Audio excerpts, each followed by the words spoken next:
Hey guys, welcome back to the channel. This is story about what if Naruto receives his clan scrolls and change himself completely. Part 1. Before I start, please do support for more amazing content and comments for part 2. Do consider to subscribe my channel and share my video to your friends and check out the description as well. Let's start the video. It had not been a good day for Naruto. As the blonde genin took his usual seat at Ichiraku's, he decided to revise the statement and surmised that it had actually been more like a giant crap fest. He had made it through to the next stage of the Chunin exams and had a month to train. His sensei Kakashi had disappeared somewhere to train the damned Uchiha, and Iruka had too many classes and too much paperwork to give him any time. He had thanked the heavens when Ibisu-sen had offered his services, but he had disappeared after Pervy Sage had knocked him out. This brought Naruto's thoughts to the present and his newest betrayal. Jiraiya. One of the legendary Sannin of Konoha, though all Naruto had seen was an absurdly strong perverted old man. With his ninja centerfold, he had managed to get the Pervy Sage to agree to train him. He had done something to his stomach that had fixed the ache he had been feeling since his fight with the snake guy in the Forest of Death and had taught him to walk on water, but just when they were talking about Toad summoning, Sakura had shown up and Jiraiya had ended his role as Naruto's mentor and walked away whispering into the Pinkette's ear about training her to become the first female Hokage. It's just not fair, you know. The blonde genin screamed, slamming his fists on the counter. Calm down, brat. You are disturbing my meal. Naruto turned to his neighbor, an old man with bandages across half his face, a tuft of hair sticking out at the top and an X-shaped scar on his chin. He looked as old as Grandpa Hokage. Naruto bowed his head in apology. Sorry Grandpa, it's just not fair, you know. The old man shook his head while he ate some more ramen. No, I don't know, but perhaps you want to talk about it. I'm Shimura Danzo, what is yours? Naruto ordered some ramen for himself and had a mouthful before he said anything else. I'm Uzumaki Naruto, Orange Genin of Konohagakure.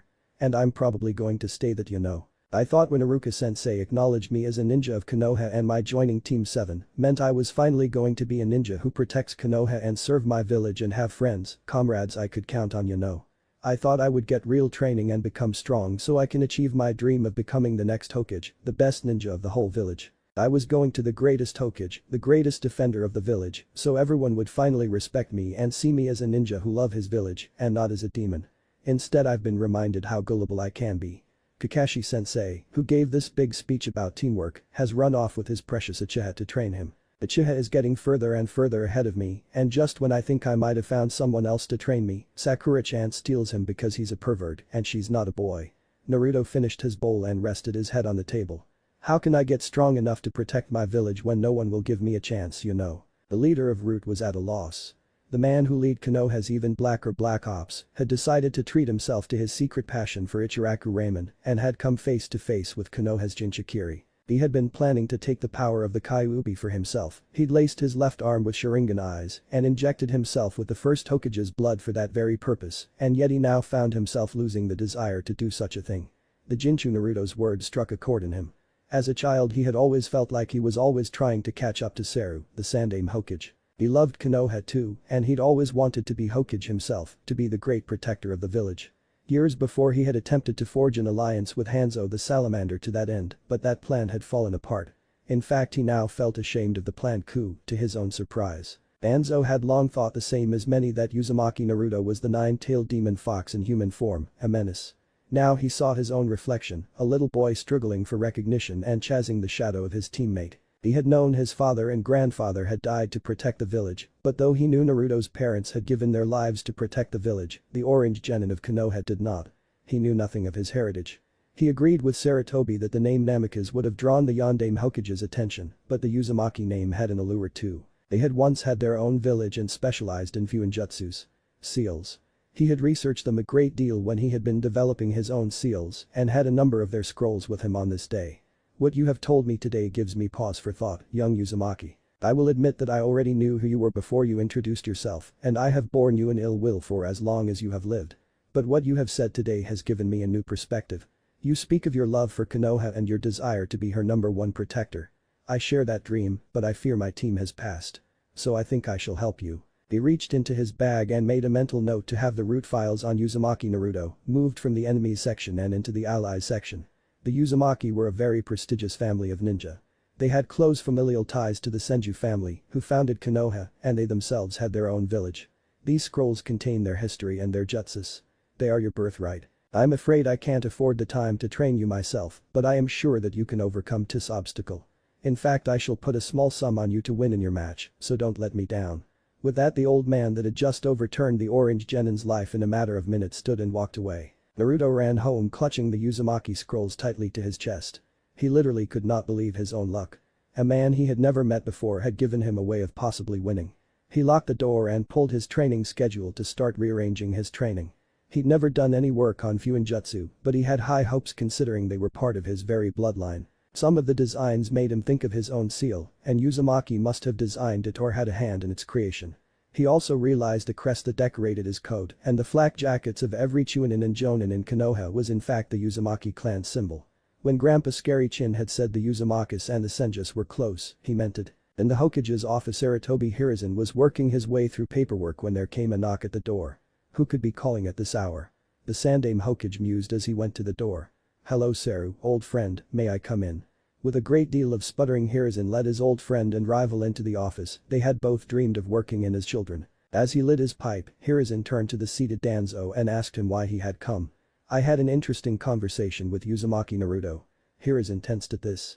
He knew his old friend had some extremist views and an interest in Naruto could prove hazardous. "I have done some terrible things, Seru." Hiruzen stifled a gasp of shock. "I've always believed that we ninja should hide in the shadows, and I have been vicious in dealing with any perceived enemy of Konoha. But that boy, I saw him as a possible tool, but when he started to tell me what he has experienced, I felt my heart go out to him. I have felt some of what he had felt, though not as severely. He wants to be the Hokage, the #1 defender of Konoha. After all he has had to endure, he still wants to protect Konoha. But he is ignored by his teachers and he feels he is falling further and further behind his peers. I can't help but sympathize." Hiruzen smiled. "You're finally starting to see my side after all these years. It's about time, old friend." Meanwhile, Naruto was poring over the Uzumaki Fuinjutsu scrolls till he stopped at one that caught his eye. Yin Seal. The ninja stores chakra in a focus point and can use it in the event of chakra exhaustion or for certain derived jutsu. See Creation Rebirth, invented by Senju Tsunade. Tsunade. Naruto took a moment to try and remember where he'd heard that name when it came to him. Tenten. Lee's teammate had given a 3-hour speech about her. The speech was supposed to make point about how Kunoichi could be just as good as Shinobi, if not better. It had instead convinced everyone that Tenten's interests lay in the fairer sex. Senju Tsunade was the granddaughter of the Shodai Hokage, trained by the Sandaime Hokage, and the primary force for the inclusion of Iryonin into ninja teams. One of the legendary Sannin, like Pervy Sage. Naruto made a note to visit Tenten to get some more information on Tsunade and set to work on crafting the Yin Seal. He thought back to one of his few conversations with Pervy Sage. Another chakra, a different color from his normal chakra that he could use. If he could make this Fuinjutsu work, he could channel the red chakra there and use it whenever instead of just when he's angry. I gave him the Uzumaki scrolls. Hiruzen dropped his pipe. You had them then? I always wondered where they had gone. Grandma Mito always said you were popping over for Fuinjutsu lessons. Danzo sipped at his tea and gave his old friend and longtime rival a long stare. If he's going to live as an Uzumaki and not an Amicus, then he may as well have access to all of his Uzumaki heritage. It had been Hiruzen's decision that the boy be given his mother's family name, believing his mother's name might attract less attention than his father's. It was very kind of you to give him that, but I have looked over the matchups for the next part of the Chunin exams, and I'm not sure Fuinjutsu will help him much against a Jukin specialist. Danzo began to laugh, so much so he had to put his cup down. Hiruzen was in two minds about what he was seeing. On the one hand, he had never seen Danzo laugh with so much glee in decades. On the other hand, Danzo clearly knew something about the Uzumaki clan that he didn't. And that bothered him. Hiruzen relit his pipe and continued to enjoy the company of an old friend. Naruto found himself in a dark corridor. The floor was flooded and the place looked like nobody had set foot there in years. He heard a rumble and moved towards the sound. He came to a room with a huge gate and a large seal was stuck to it. Hello? Is anyone here? I'm looking for a fox. He's supposed to be really big and has 9 tails. The room shook with a roar and a large pair of red eyes appeared on the other side of the gate. Who dares disturb me? Naruto fell to the ground with a splash. Okay, perhaps taunting the demon that nearly destroyed Konoha was not the best plan, but it's done and at least now he knew where he was. He cleared his throat and stepped up to the gate. Hi there. I'm Uzumaki Naruto and I'm your Jinchikiri, you know. Listen, your chakra leaks out a bit and it's been really hand at times, but I would really like to be able to turn it on and off, so I've set up a Yin Seal to store the chakra for when I need it. Now since you're living in me you're more like a tenant, so let's make that red chakra your rent and you just send it there, you know. The fox hit the gate hard. Insolent brat. Do you know who I am? The fox snarled with contempt at his newest Jinchikiri. No I don't, so what's your name? I am what did you just say? In the village of the Hidden Leaf, Achuinen Proctor was dead and the members of Anbu, elite ninja in the service of the Hokage, were on high alert. Orochimaru was nearby and Yakushi Kabuto had been revealed as a traitor. Even more distressing was the news of the alliance between Orochimaru and the Kazekage of Sunagakure. Hiruzen had not revealed this bit of information to the elders because to do so would compromise his newfound source. The Sandaime Hokage walked to the window of his office and whispered thank you Naruto. Tenten winced in pain as she made her way home from helping her teammates training. After 2 weeks of helping Neji perfect his Akesho Kaiten, she was feeling bruises everywhere. In truth she was holding back in the exercises, not out of a hesitance for injuring a teammate, but for her own sake. In her match with Subaku no Tamari, the Sand sibling had driven her folded fan into the Konoha Kunoichi's back. She had walked home after the match, but her back had continued to trouble her. She pulled out her Iryonin scroll and wondered if she should try using Shosen Jutsu again, but shook her head. She had long given up trying to be a legendary Iryonin like her idol Tsunade-sama. When she had tried to perform Shosen Jutsu the fish had quickly died. She considered what had happened to her team. She had been defeated humiliatingly quickly, Lee was in hospital and would probably never return to being a ninja, and Neji had revealed a darkness in his soul that she hadn't seen before. To think he could inflict so much damage on his own cousin suddenly Tenten's back exploded into spasms of pain. She fell to her knees and saw the floor getting closer when she felt someone catch her. She felt her body being lifted up. She looked up to see who her Samaritan, but soon didn't need to see a face. There was only one person in Konoha that wore that much orange. Naruto. The orange genin of Konoha had been on his way to visit Tenten and saw her collapse. She said his name and then passed out. Holding her in his arms he made his way to her family's shop. Tenten's family didn't use their surname except for trade. They were Konoha's specialty blacksmiths when ninja wanted to pay the higher price for better quality weapons. Her father, Katana Kaji, had begun creating weapons and tools with built-in Fuinjutsu. His best-selling piece were nunchaku with Fujutsu Kaioin built-in. He got through the door and made his way to the stairs and what he guessed would be her room until Tenten. The voice boomed and a large man sporting a mullet with spiked hair and holding a hammer burst through a wall to stand before Naruto. What have you done to my daughter you ruffian?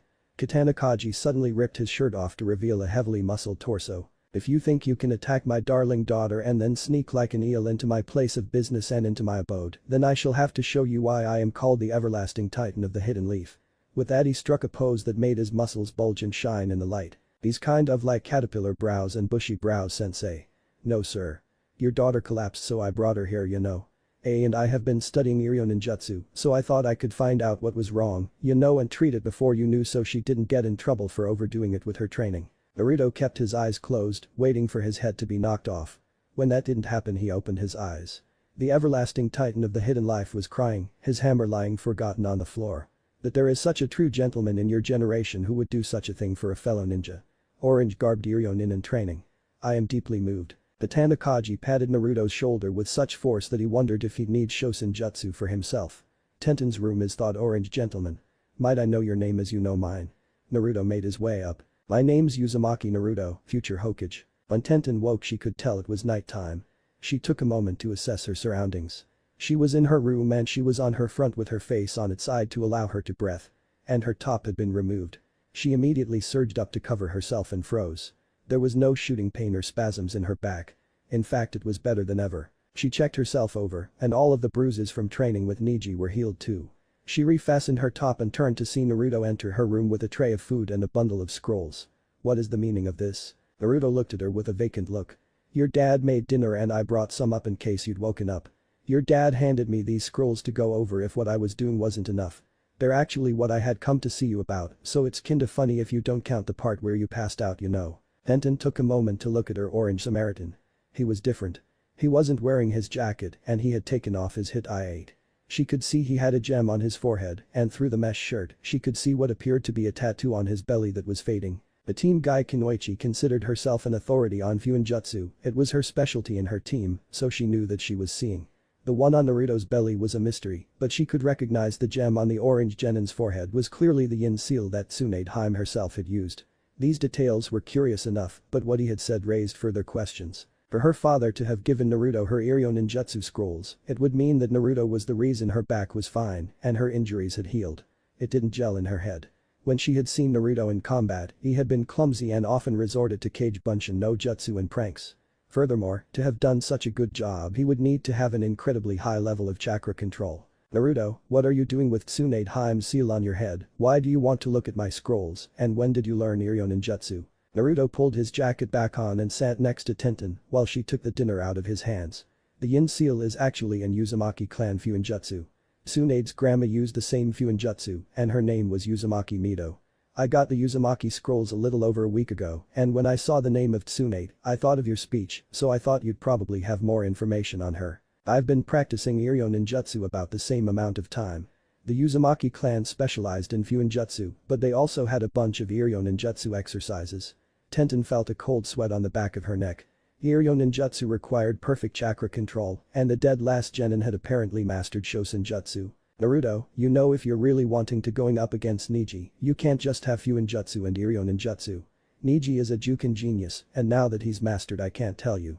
Can't Haddock-san teach you some more Taijutsu or some long-range ninjutsu? Naruto chuckled, more to himself than a Tenten, it's alright Ten-chan, this yin seal is handier than you might realize. And Kakashi-sensei is too busy with Ichigo. The door burst from its hinges, and Katana Kaji entered looking furious. And holding 2 bowls of ice cream. Naruto-kun. I came to bring you and Tentenheim some delicious dessert, but your words have stolen the joy that I had intended to serve you with. How can your sensei not want to see such a gentleman ninja succeed? Naruto took a moment to recover from the shock of the intrusion, then simply sighed and shrugged his shoulders. It is decided then. I shall teach you Taijutsu and help you train as reward for your skills in helping my beloved daughter. Tenten was a deep red by this point. Naruto on the other hand felt no such embarrassment. He leapt into the air and hugged his new sensei. Thank you Mullet-sensei. I look forward to any task you set for me. Tenten held her breath, expecting an explosion at the nickname. Instead her father pulled the boy into a tighter hug. To think that a teacher and student can become close enough to bestow nicknames after such a short time. It is so moving. Why? The hug and the crying and laughing continued till they managed to collect themselves. Naruto, I must give you a nickname too. As you have mastered techniques of the legendary Sanin Tsunade, the Slug Princess, I shall call you Slug Prince. Come here tomorrow at dawn and we shall begin your training. Tentenheim, after I have cleaned the dishes I shall come up to say goodnight, then your friend needs to go home okay? Tenten nodded and Katana Kaji left. Tenten turned to Naruto, how do you do that? Naruto looked at the kunoichi with a confused look. Do what? Tenten sighed, of course. She noticed some messy stitching on his jacket and trousers, some of them looked fresh. Naruto, are you having money trouble? Naruto sputtered at this, was it really that obvious? Then how come nobody else had? It's nothing new you know, I got basic living expenses while I was at the academy and I get some from missions. According to the Uzumaki scrolls I think I might have an inheritance, but the accounts are apparently at a post station near to the village, but we can't leave unless we're in our team or are at least Chunin. I tried looking for Kakashi-sensei and I left a message like a week ago, but I've not heard from him and if I even try asking Pervy Sage Jiraiya, then Sakura tells me to back off of her sensei. Tenten fumed. Basic living expenses or not, she knew for a fact that missions paid well enough to buy decent clothes to replace damaged ones. It meant that someone on Team 7 was helping themselves to Naruto's cut and the orange genin was too naive to realize. She decided she had to help him out. Naruto, if you're finding Iryo Ninjutsu so interesting, have you thought of getting some work at the medical center? I used to work there between missions when I first joined Team Guy and I could probably get you an interview. Naruto smiled and nodded in gratitude, then got a serious look. Ten-chan, why did you switch from Iryo Ninjutsu to fuinjutsu? You seemed really into becoming the next Tsunade. It was Tenten's turn to look serious. It turns out I have no real talent for Iryo Ninjutsu. I have plenty of chakra reserves and stamina, but I just don't have that level of accuracy like I do with weapons. But that's fine. Even if I can't perform Iryo Ninjutsu, I know I can still be a splendid kunoichi like Tsunade Haim. Naruto started laughing, Tenten looked confused so Naruto explained. Tenten, just then you sounded like caterpillar brows. Tenten blushed but joined in. When they finished, they both thought about Lee's condition. Naruto got up and turned to the kunoichi. Tenten, I'm going to work my hardest at my Iryo Ninjutsu and find a way to help Lee recover. I promise. He smiled and gave her a thumb up. Tenten blushed, the nice guy pose was used by Lee and Guy sensei when they made an unbreakable vow. She realized that Naruto had every intention of making this promise happen and she actually believed him. Thank you Naruto, but can I ask one more favor of you? Naruto nodded. I know that with Lee in hospital it would seem that he's the only one of our team in trouble, but I must confess I am more worried about Neji. What he did to Hinata was so brutal and angry, like nothing I had seen before. I fear he has started on a dark path of hatred and I don't think I can get him off of it. Can you try and help him? Naruto looked at her with a serious face. I promised to beat him, now I'll beat some sense into him too. It must have something to do with the Hyuga clan. What do you know about him? Denton considered his question. Not much, he doesn't really like to talk about himself. I know his father died around 10 years ago and he's a member of the branch house, the protectors of the main house. Hinata is his paternal cousin, their fathers were twins, Niji's father was the younger of them, which is why he's in the branch house. Aside from that I can't think of anything else. Do you want to head to the medical center tomorrow after Dad's training session? Naruto nodded and made his way to the door. Naruto. Will you do it? Will you save Niji? Naruto opened the door and gave her the nice guy pose again. Count on it, Ten-chan. You can tell Fuzzy Brow Sensei that I promised to help Team Guy. Outside, Naruto made his way home and considered the direction his day had gone. He had successfully performed Shosen Jutsu on another person and obtained new Iryo Ninjutsu scrolls that were connected to a legendary Sannin. He had gained a new friend and with it came the possibility of a paying job and some proper Taijutsu training. He had also promised to restore Team Guy. He wondered if he should have brought up what he had discovered during his research, maybe, but he decided he wasn't going to use the information unless it was absolutely necessary. He cleared his throat and stepped up to the gate. Hi there. I'm Uzumaki Naruto and I'm your Jinchikiri, you know. Listen, your chakra leaks out a bit and it's been really hand at times, but I would really like to be able to turn it on and off, so I've set up a yin seal to store the chakra for when I need it. Now since you're living in me you're more like a tenant, so let's make that red chakra your rent and you just send it there, you know. The fox hit the gate hard. Insolent brat. Do you know who I am? The fox snarled with contempt at his newest Jinchikiri. No I don't, so what's your name? I am. What did you just say? Naruto moved closer to the cage. I asked you your name. You know mine and if we're going to work together I should know my comrade's name. Kyuubi snorted. Comrades with a brat like you? Besides, what makes you think I'd have a name? The words of Uchiha Madara circled in his mind. You are just a massive chakra to be used by strong ninja like me. Everyone should have a name, how can we acknowledge each other if we don't know each other's names? I can't very well say thank you Fox or thank you Ninetails, you know. The demon fox known to many as Kyuubi wasn't sure he could control himself at this point. He began to growl. You seem to be angry a lot, you know. Maybe if we could be friends you wouldn't have to be so angry all the time, you know. The fox collected himself and tried to sound as tough as possible. How about this brat, I'll send chakra to your new seal and you can do whatever you like with it. If I am impressed then I will give you my name. Naruto grinned. Deal. To find what affinity someone has, pieces of paper made from a special type of tree that are grown and fed with chakra are used that react to even the slightest hint of chakra in any of a number of ways, depending on the nature latent in the chakra. A fire affinity will ignite the paper and turn it to ash. A wind affinity will split the paper in two. A lightning affinity will wrinkle the paper. An earth affinity will cause the paper to turn to dirt and crumble away. Finally, those with a water affinity will make the paper wet or damp. Copy Ninja Kakashi held a piece of paper out to his prized student Uchiha Sasuke. If I am to teach you my special technique we need to see that you have the right affinity. Sasuke paused as he reached out for the paper. Where's Uzumaki? He's in the next stage of the exams too. He wasn't sure why he started to care about Naruto's development.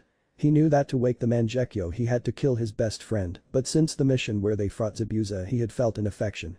Maybe this is what it was to have a friend. He decided to let the emotion run through him, he needed a real friend, he couldn't awaken the Mangekyo by killing a fake friend. Uzumaki Naruto has proven that he isn't ready to become a Chunin. You do. Now take this paper. Sasuke lifted the paper up and the reaction was almost instantaneous. The paper wrinkled till it looked ancient and burst into a brilliant flame that continued to burn for some time.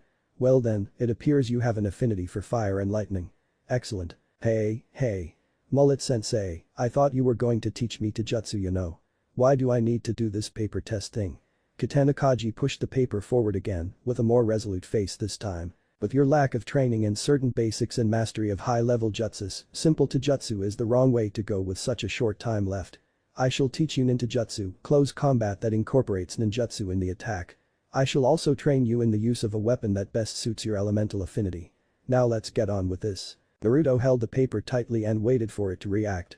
Suddenly, the paper fell apart. Ah, a wind affinity. Very good, I have just the weight. Katana Kaji and Naruto looked again as the paper then went on to wrinkle. Lightning nature. It's a bit delayed, which suggests it's perhaps only developing now that you're learning Iryo Ninjutsu. Naruto gave him a confused look. Why would me learning something affect my affinity? Katana Kaji picked up the pieces of paper and scrunched it in his hand. There is always the potential to learn different elements even without having an affinity, but an affinity can change with our bodies too. Iryo Ninjutsu deals with the body, and the body doesn't just have chakra flowing around it. There's also electrical signals coming from the brain. You were clearly born with a wind affinity, but your new experiences with this difficult area of ninjutsu has forced your body to adapt. Naruto nodded in understanding. I see. So what are you going to train me in? Swords. Staves. Katana Kaji stood and brought down an ornate box. It was decorated with wind iconography. He opened the box to reveal 2 black Tessin, iron fans. Fans. I'm going to beat Niji with little fans. That Suna Kunoichi at least had a giant one, but these. Katana Kaji picked one of them and flung it across the room towards a training dummy. The Tessin sliced through the dummy and lodged itself 6 inches into the stone wall. After retrieving it, Katana Kaji handed them both to an awed Naruto. I found these Tessin on the battlefield during the Third Shinobi War. There's no record of them, so we named them Swirl and Swoop. They are made from a steel that never dulls and never misses. Tessin Jutsu greatly complements wind-style jutsus. You will be able to channel wind chakra into your attacks. The speed and sharpness will increase at least tenfold. They began training, and once Naruto got over his reluctance towards using weapons that looked so flimsy, he found he had a natural talent for Tessin Jutsu. So you fought in the Third Shinobi War, Mullet-sensei. Why aren't you a jonin, you know? Katana Kaji surged forward and floored his student. I will not talk about it until you have fought in a real battle. You will not understand what I have experienced until then. Naruto looked at his sensei, and it was a look he had seen in his teammates during the mission to the Land of Waves, something he had felt too. Someone you knew died. A comrade. Katana Kaji looked at him in shock. That someone so young could see the pain in others. Naruto sat himself back up. It was a mission in the Land of Waves. We walked into a fight way above our rank, you know. Zabuza and his student, a boy with special abilities called Haku. Haku was better than any of us, and he managed to skewer Sasuke with a ton of senbon. I thought he was dead. I knew from then on that we could die during a mission, that the life of a ninja was dangerous. It probably doesn't compare to what you must have seen, you know, but I think I get why you wouldn't want to do it anymore. You can't bear to see your comrades die, but you still want to help, so you make stuff that can protect them. Katana Kaji didn't get the chance to reply because that was when Tenten appeared. Naruto-kun. We need to get going if you want to reach your interview on time. Grab a shower and I'll pack your things. Naruto nodded and ran out. The young Kunoichi collected the Tessin Jutsu scrolls and put them in Naruto's bag with Swirl and Swoop and waved goodbye to her dad before running out. The weapons master of Konoha sat down and sobbed. How could this child have gone through so much by his age that he could empathize with a shell-shocked former Anbu?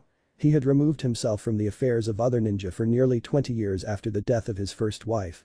His second wife ran a small smithy, and when he started working there he soon turned it into what it was today. He kept his former comrades safe and provided for his family, but the hurt remained. The loss of Mai had nearly killed him. There was barely anything left of him when he met Hana.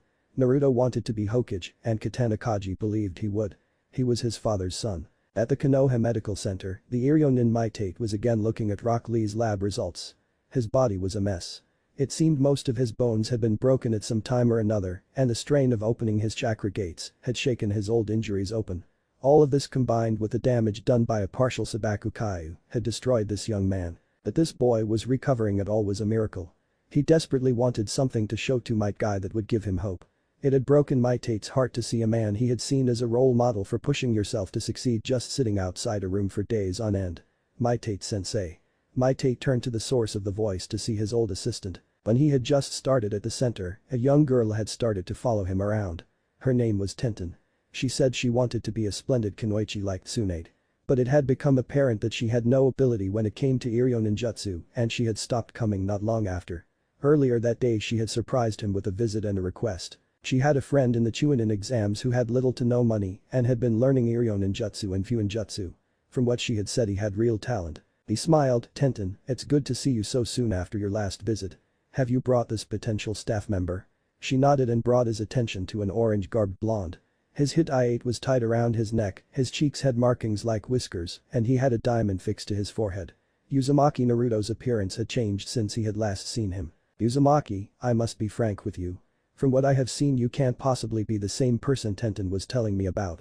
In your fight with Inuzuka you showed poor chakra control and won through luck. Tenten pulled Maitate to face her. Maitate-sensei, Naruto-kun has been training non-stop and used Shosen Jutsu perfectly. Maitate knew Tenten wasn't in the habit of lying, so decided to give her the benefit of the doubt for this. Alright then, Naruto, you're a member of Team 7, right? What has Haddock-san taught you? Naruto seemed uncomfortable at this. Tree walking. Maitate motioned for him to continue. That's it. Maitate dropped his files. What? But he's had you for 6 months. He nominated your team for the Chunin exams. Have you learned nothing else? Naruto nodded. I met a ninja called Jiraiya who taught me water walking. Then there was a ninja called Shimura who gave me the Uzumaki clan scrolls and I started working through them by myself and today I started learning Tessenjutsu with Tenchan's father. According to the chakra paper test, I have an affinity for wind and lightning. Mitate was stunned. If Tenten and Naruto were both telling the truth, then Naruto was a self-taught Iryo ninjutsu prodigy. And the names he had mentioned.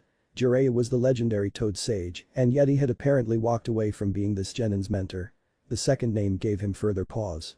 Shimura Danzo was a conservative man and a powerful ninja with a long history of fighting for Konoha from the shadows. Out of all the ninja Naruto had met, it was Danzo that had given the boy a chance to flourish. I can put you on the rota for general medical assistance, bedside manner, a bit of paperwork and cataloging stock. I'll give you some exercises to work on, and if by the end of the week I'm satisfied, I'll move you into a nursing position until we can properly put you into the medical program, which would probably be after the Chunin exams. Mitate took out a pen and wrote on a piece of paper. This will be your hourly wage, and if you want to start as soon as I could do with. He was interrupted by a yell from the blonde Genin. This much an hour?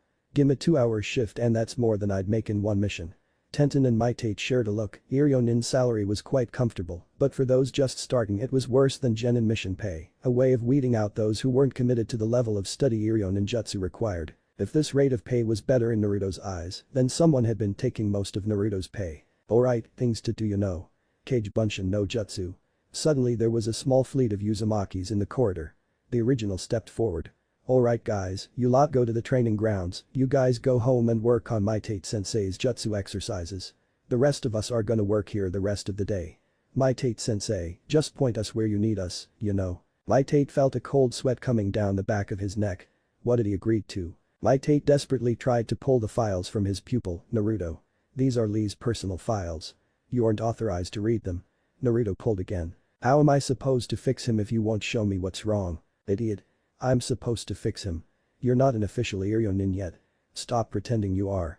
Naruto hadn't needed a week to prepare for his test, he'd completed them all before the end of his second shift. He had even managed to efficiently coordinate all his clones across the entire medical center. Mitate was ready to believe that he would go down in history as the man who trained the greatest Iryo Nin in history. The only problem was that Naruto was very eager to reach the next level. He had taken to wearing an Iryo Nin uniform, beige shoes and trousers, beige high-collared long coat and a beige bandana. He had customized it with an orange sash wrapped around his waist and the Uzumaki clan crest decorating the shoulders and back. Naruto had managed to get a copy of Lee file in the end and was studying it at Ichiraku Ramen when he saw a familiar face walk by. Shikamaru. Hey. Wanna have some ramen with me? The lazy Genin walked over to his friend to see if he could get a free meal. It would be a bother to pay for a meal. I've been invited to Naruto. Naruto shook his head. It's fine Shika, I'm making good money now, I can definitely pay for you, you know. Shikamaru noticed a coat from the medical center and the folder Naruto was looking at was clearly also from the medical center. He sat down next to his old pranking friend and asked him. Naruto, why does it look like you're studying to be an Iryo Nin? Naruto handed Shikamaru a bowl of ramen. Because I am. I'm actually already an unofficial Iryo Nin at the moment. They aren't bringing anyone onto the program until after the Chunin exams are finished, but I finished the basic medical staff training and I've been helping with various treatments too. Right now I'm trying to see if there's anything the others missed about Caterpillar Brow's prognosis. I think there might be a way if we could just get his chakra working harder, you know. Shikamaru didn't know that, he also didn't know what had happened to his friend. He had gone from a rough and tumble prankster to a cheerful and ambitious doctor. Naruto, you do know we've got the Chunin exams coming soon. And you said you were gonna wipe the floor with Hyuga freaking Niji. How's performing surgery going to make you able to beat a Jukin prodigy? It would be such a bother if after all that noise you went and failed.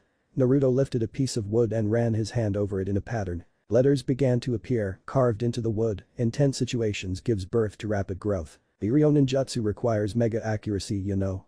I now have much better control over my chakra and I have come up with a number of ways to beat an opponent. I've also been training with Tenten's dad. He says I've made serious progress. I'll be more than ready to face Niji. Shikamaru didn't get it. He just wanted to live an ordinary life and do as little as possible, get married and have some kids then retire early so he can spend his days looking at clouds and playing shogi. Why do you want to work so hard? It's such a bother. Naruto shook his head and ordered some more ramen. You don't get it Shika. You work hard now and get to the highest level of your field, then you can get what you want. At the medical center, the best Iryo Nin get their pick of cases. They can get away with one a month if they are that good. Shikamaru hadn't thought of that. Low-level ninja don't really get the option to have their pick of missions like the top-tier ones. The jobs would obviously be harder and bothersome, but the level of time off he could get this changed things. Maybe Asuma-sensei was still in the mood for training. Hey Shika, do you want to drop in and see Caterpillar Brows tomorrow? Maybe he can convince you to not be such a lazy ass. He grinned, his way of convincing people to do what he wants. Besides, it would be too much of a bother to start seriously training now, and it might be nice to see if this Lee guy had any training pointers he could use. They entered Lee's room to find the red-headed boy from Sunagakure standing over their fellow Konoha genin, his sand swirling over the bed like a serpent preparing to strike. What do you think you're doing? Naruto yelled as the redhead turned. I was trying to kill him. He made to approach them but found himself frozen in place. He looked down to see his shadow being touched by another shadow. Shikamaru held the redhead in Kajime no Jutsu. Why is there a need for you to do that? You already beat him, what is your grudge with a crippled genin? Shikamaru found himself worrying, the redhead had been utterly calm despite their interruption and despite his paralysis. Could he still manipulate his sands? Were his teammates nearby and watching?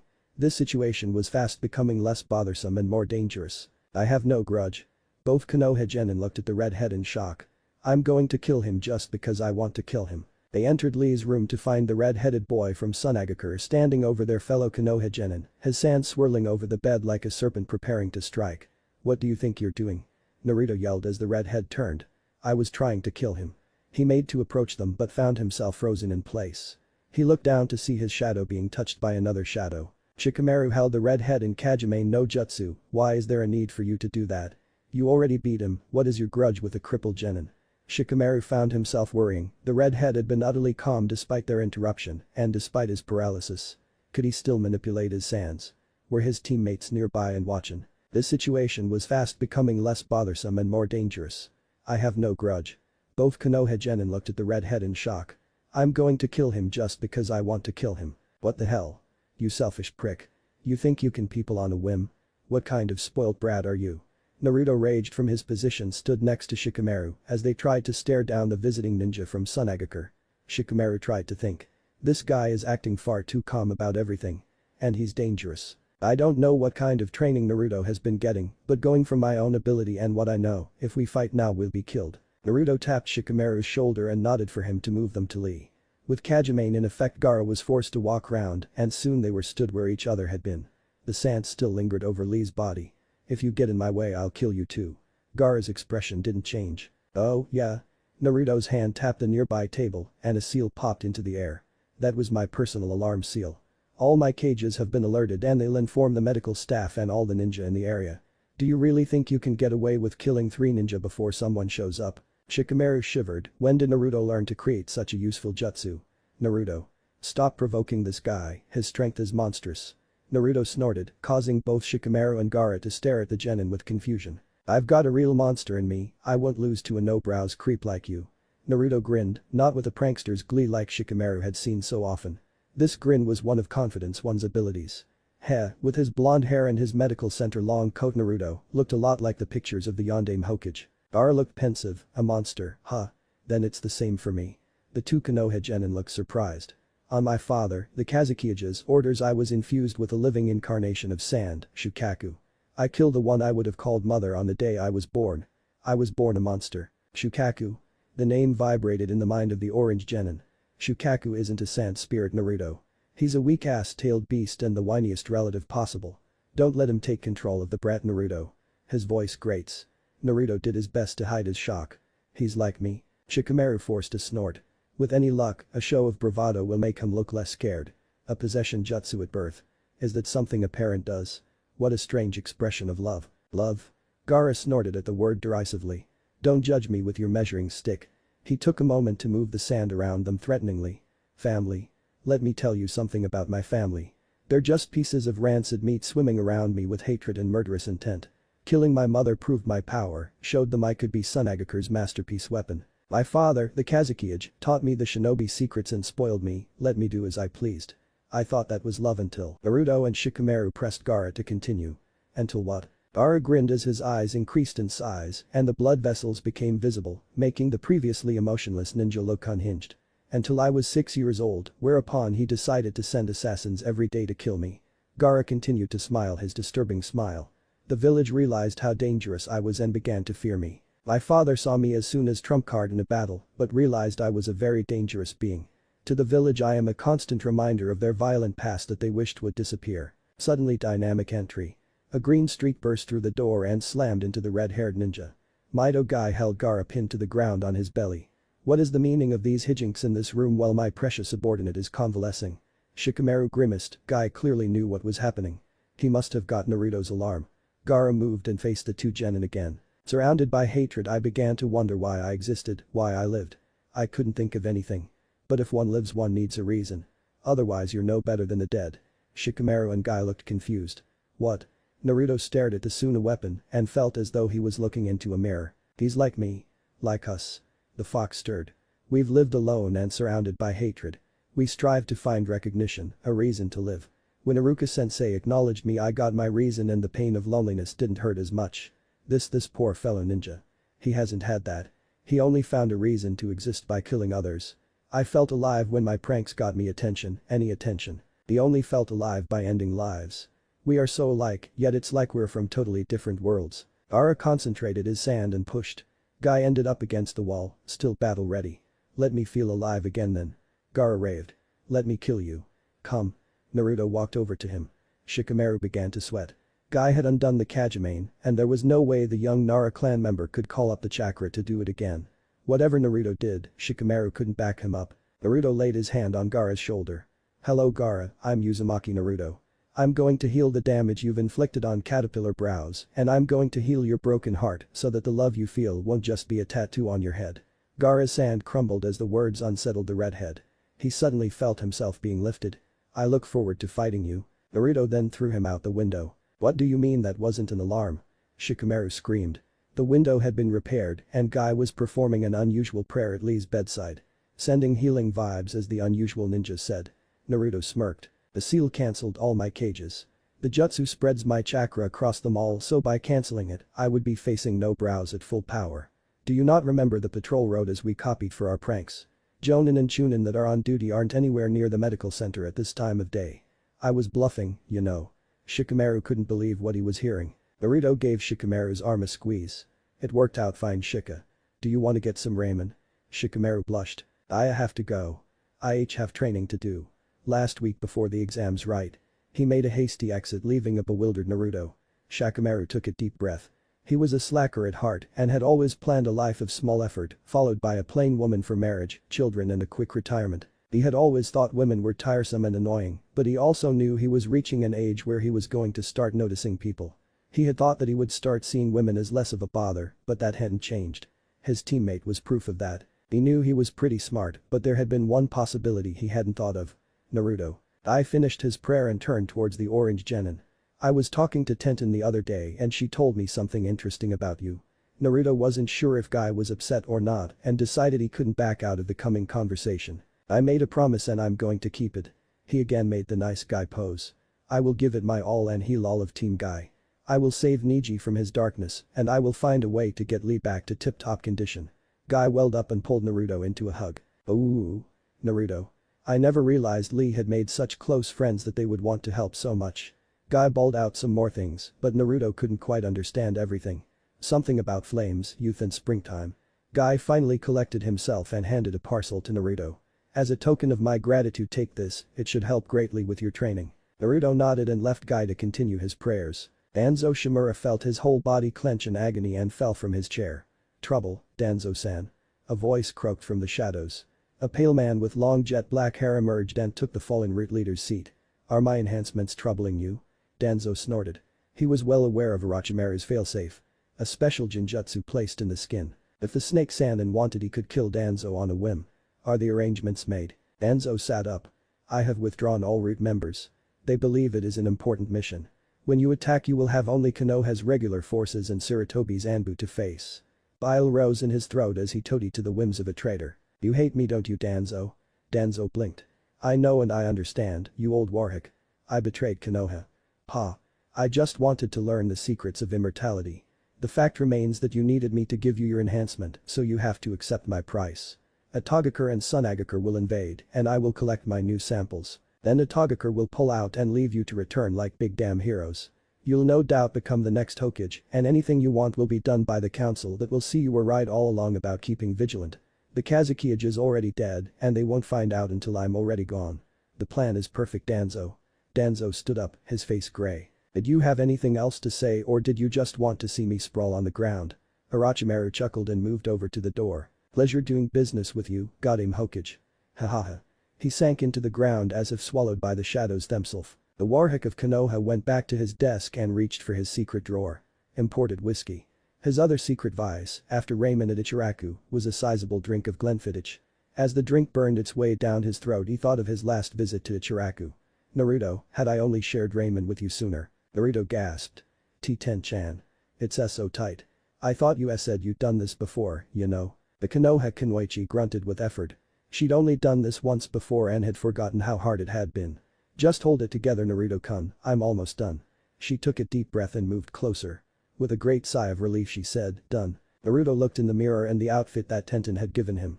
It was a smart shirt, trousers and bow tie. I'm not sure about this, Ten-chan, it's not very functional, you know. I can barely breathe here.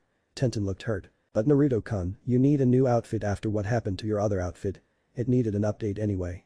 Plus, bodies are cool. It makes you look like a proper doctor. Naruto shook his head, his eyes squinting and a frown on his face. Nah, not for a ninja. What was wrong with my old outfit? Tenten picked up the remains. Who knew that practicing fire diversion would lead to burning down half of the dojo? Naruto's wind ninjutsu training had really paid off. His natural affinity and his own adaptability had led to some interesting new techniques developed on the fly. And his Tessenjutsu, when combined with his ninjutsu, had gotten to the point where Katana Kaji had had to go all out. Tenten had never known that her father used torta summons. It's orange, Naruto. Bright, eye-burning orange. Not the stealthiest color choice. Naruto sniffed. I wear orange because it's my favorite color. And I want people to see me, Ten-chan. At this, Naruto began to look serious again. Tenten moved over to him and undid his bow tie. Naruto, why does everyone seem to hate you? Naruto looked surprised. The adults mutter about you and all the other people our age said they do it because their parents did it. I don't understand it. And another thing, you said you could fight Neji-kun even without my father's training, but I can't see how. Naruto chuckled, causing Tenten to look at him curiously. Set up the dummies downstairs and I'll show you what I was talking about. I just need to change into something more comfortable. Tenten looked at his backpack and she felt a shiver run down her spine. Not you too, Naruto. I know Guy-sensei says that it helps with training, but she didn't get to finish as he whipped out the green spandex jumpsuit and started grinning like a madman. How about a bet, Ten-chan? If I can impress you while wearing this, you have to wear yours for training and eating ramen with me. If I don't, then I'll tell you why everyone hates me. He walked over to the Kunoichi and held a hand out. Deal. Tenten decided this was a sure bet. Having worked with Guy-sensei and Lee-kun for so long, there was no way she could be impressed with that outfit. She took Naruto's hand. Deal. On the other side of Konoha, Konoha's sublime green beast of prey felt a warm tingle. Someone is donning a wondrous green jumpsuit. The Taijutsu master was leaving his favorite non-training establishment, the Curry Cinema. It was a new addition to Konoha, a Bollywood cinema that doubled as a curry house. It combined his favorite meal with movies of sweeping emotion. Today's film was a special run of Three Idiots. Funsuk Wangdu is right, one should follow excellence, not success, as success will come if excellence is followed. I shall no longer aim to meet my goals, I shall surpass them. If I say I will do 1,000 laps of Konoha, I will aim to surpass it rather than stop when I reach it. Haha. He felt the fires of youth burning hotter than ever within his belly. As he moved to begin, he ran straight into a passerby. Oh, I am so sorry, sir. I wasn't looking where I was go. He trailed off as the face of the man he hit came into view. His tanned skin, his eyes squinting, almost closed. His brown hair still had its widow's peak, but while it was once shaved close, was now a long mullet. His sage green bomber jacket hung on his shoulders while he wore a sleeveless green jumpsuit. Sensei. Katana Kaji sensei, is it truly you? It's been a while, boy-kun. Has Ningam grown much since we last met? Katana Kaji nodded to the sweating jonin. He pulled out a cigarette and lit it. After taking a long puff and realizing his former student wasn't going to be in a state to talk for a time, he wrapped an arm around Guy and pulled him along with him. How about a bit of sightseeing? It's been a while since I have looked over Konoha from the Hokage mountain. Asuma-sensei. Can I talk to you about something? The Team 10 leader turned to Shikamaru and nodded.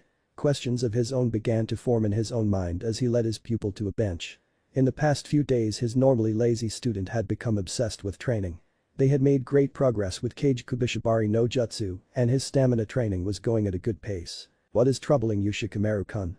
I have noticed a change in you, it's not unwelcome, I'm rather glad you've started taking training seriously. Shikamaru shifted uncomfortably, Asuma had never seen his student look so uncomfortable. I have started noticing someone. It's not something I expected, I find it bothersome. Asuma leaned forward, gesturing for him to continue. You know about my plan. A boring life followed by a marriage of convenience, a few kids and an early retirement. This attraction would upset that plan. And they put forward an interesting point, higher ranks can be more selective. If I'm an elite jonin, then chances are they would only use me for a few important missions. Less work, which works for me. What should I do? Asuma-sensei crossed his arms. His student had used person and they. Gender-neutral terms meant it was a boy. A change in attitude, going from his research on the other teams means Uzumaki. He had seen the boy working at the medical center and had heard about his rapid growth. It all added up. Certainly, there weren't any gay couples at the time, but it was well known that the Nidaime Hokage had preferred the company of men but never married. It had been a long time ago, so perhaps it wasn't as well known as he thought. Perhaps Shikamaru was thinking about needing an heir for the Nara clan. Whatever the case, he really was too young to be dealing with such matters. Nara Shikamaru may be a genius genin, but he was still only 13. Shikamaru, you are 13. Sexuality is a difficult thing to discuss at any time in life, and it can take years for some people to know what they're looking for. You shouldn't try to stick to a label to yourself until you have some more experience. My advice is to wait. Spend some more time with Naruto, and if something happens, it happens. Shikamaru blinked. Asuma smiled at the fact he could catch his student. He then began to lament that they weren't playing shogi, he would definitely have won with his student so distracted. In the basement dojo of Tenten's home, the brunette had set up the room as Naruto had asked, level 10 Fuinjutsu exercise. Her father had helped her create an assault course that went through numerous levels. She had herself reached level 4 and had not yet mastered it. Level 10 was Jounin level, according to her father. Naruto stood waiting. Tenten moved back from the course. Are you sure about this, Naruto? Naruto nodded. Yeah, I'm ready. Let's go. At the Hokage's office, Hiruzen was staring out the window when a Chunin entered. Lord Hokage. Shimura Danzo has left Konoha. He left a letter saying he was going on a sabbatical, and he also left a message to put his financial resources on Uzumaki Naruto to win. The Hokage nodded and accepted the letters before sending the Chunin away. So, Orochimaru was going to be observing the Chunin exams. The Hokage mused to himself what Danzo had told him. In exchange for the power to combat and hold the nine-tailed fox within himself, the Warhawk of Konoha had made a deal with Hiruzen old pupil. The price was to not interfere in an attack on the village. From Danzo and Kakashi's reports, Hiruzen concluded that the Snake Sannin was looking for research materials and had something special planned for the young Uchiha. I will have to prepare then, for my final battle with one who was once my most treasured pupil. Tenten didn't know what to say, the walls of the dojo were a mess. She had never seen such destruction. Naruto turned to her and grinned. I can only hold it for a short time, you know. I think 30 seconds to a minute depending on what Fuinjutsu I'm dealing with, but you see what I mean. She looked at the orange genin and noticed something strange. Is it meant to affect your hair too? The boy looked confused, so she continued. Your hair is longer than it was when you started, and during your hair looked almost. She shook her head, had to be her imagination. Something else, the way you moved was like. Naruto put his hands up. I know, I was surprised when I learned about a shared heritage. I don't think they remember, but I think it might be fun to remind them. Naruto moved to collect up all the weapons and repairing the damage, and Tenten joined him. I have the nine-tailed fox sealed in me. That's why everyone hates me. Tenten dropped the bundle of kunai she was holding. What? Naruto fiddled with the jumpsuit till he managed to peel the torso part down. She watched as his bare stomach slowly became decorated with a large seal on it. The Yondaime Hokage didn't kill the fox, he instead sealed him in a newborn baby. The Sandaime Hokage made it against the law or the adults to tell anyone, even me, about it. But people were seeing me as the fox that killed all their friends and comrades instead of the boy that the fox was imprisoned in. Naruto felt himself getting pulled into a hug. Wow. Thank you for telling me. I know you didn't have to, and I understand why you'd be hesitant. They stayed that way for a while until Tenten pushed herself up. I've got another idea for a costume. We'll need to stop at a few shops, so we best get going now. With that, she took Naruto's hand and dragged him away with her, forgetting that he was wearing a jumpsuit and that he'd rolled it half down. On the Hokage mountain, Mido Guy finally regained his capacity for conversation. You've been training, Naruto-kun, haven't you? The Tanikaji folded his arms. And what if I have? He had chosen to wear the outfit he had often worn during his days as a ninja for this purpose. Guy felt himself feeling nervous in the presence of his old sensei who had, if anything, had become even more muscular in his long retirement. He wasn't receiving training anywhere else. I choked at this. What? But his team leader is my eternal rival, Copy Ninja Kakashi. Surely he would be training his pupil in the run-up to his match against Niji-kun. Katanakaji shook his head and Guy dropped to sit on a rock. I see. I had always thought Haddock was so very cool and hip the way he acted, but now I see he just didn't really care. I'm afraid I have failed you, sensei. I have not chosen my rival well. I thought that a student of your eternal rival would be best suited, but it would appear that was a mistake. Katanakaji punched his former student hard. Fool. You have chosen a nemesis, not a rival. He is your opposite and so you must overcome him. It is true that my rival was more of a friendly eternal rival, but that doesn't mean you have to do it the same as me. From what I hear, you have successfully created plans of attack specifically for fighting Sharingan. That is quite an achievement, boy-kun. Naruto came to my house and treated my daughter's injuries, so I offered to compensate him. Further, Yondaime listed my retirement as extended sick leave, owing to bereavement and trauma. I am technically still listed as a Konoha Jonin and Anbu general. Therefore I have broken no laws. I am relieved by your word, sensei. I should tell you, Orochimaru is in the village and we know he plans to invade soon, with help from Tsunagakure. You may want to prepare for a fight. Katanakaji smiled. I think I'll leave the fighting to Naruto. He is well on his way to surpassing his father. In the forests of Konoha, Niji had completed his final burst of training before the Chunin exams. All around him were broken and shattered blades, but for a perfect circle. Tenten gasped for breath, her body and her chakra resources exhausted. It's perfect, Niji. Niji didn't nod or acknowledge the comment. That's enough of a warm-up, let's go. He didn't wait for her to agree or catch, he merely moved with a single-minded resolve that conflicted with his style. The Hyuga's Juken used subtle, circular movements, while Niji was direct and unyielding. The Hyuga prodigy began to consider his matches. Uzumaki would be an easy win, he had no talent or skill to speak of. After that he would be facing either the last Uchiha or the red-haired ninja from Suna. Now that he had mastered Hakesho Kaiten, he knew it was superior to the Suna boy's sand, and he also knew Uchiha couldn't keep up with his speed. That left. Hey Niji, gasped Tenten once she caught up. Niji turned his head slightly to listen to his teammate. Niji, do you remember that present your uncle left when you joined Team Guy? Niji returned to staring forward. Yes, he remembered. He threw it in the trash. Well, I kept it and I gave it to someone. I hope you don't mind. Niji didn't over-reply, he merely added distance between them. The Kunoichi Genin sighed and hoped she had made the right decision. Mai Tate sat in his office staring at the report his apprentice assistant bane of his existence had left. Chakra stimulants harvested from plant life in the ruins of Yuzashigakure could be used for a number of maladies they had had trouble with recently, and with help from the Yamanaka clan, they should be able to cultivate it in their own village. He sighed, this treatment wouldn't completely heal Rock Lee, only improve the quality of life outside of being a ninja.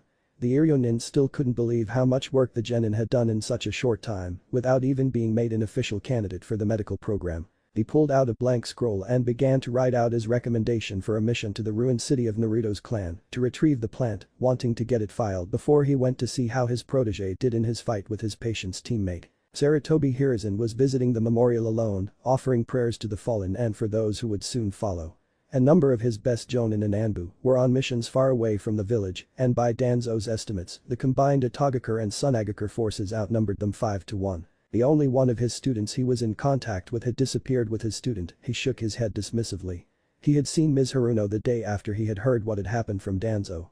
The Pinket was wearing an outfit almost exactly the same as the one Tsunade had worn at that age. He had asked around, Sakura had researched Jiraiya at the library along with Tsunade and then gone shopping.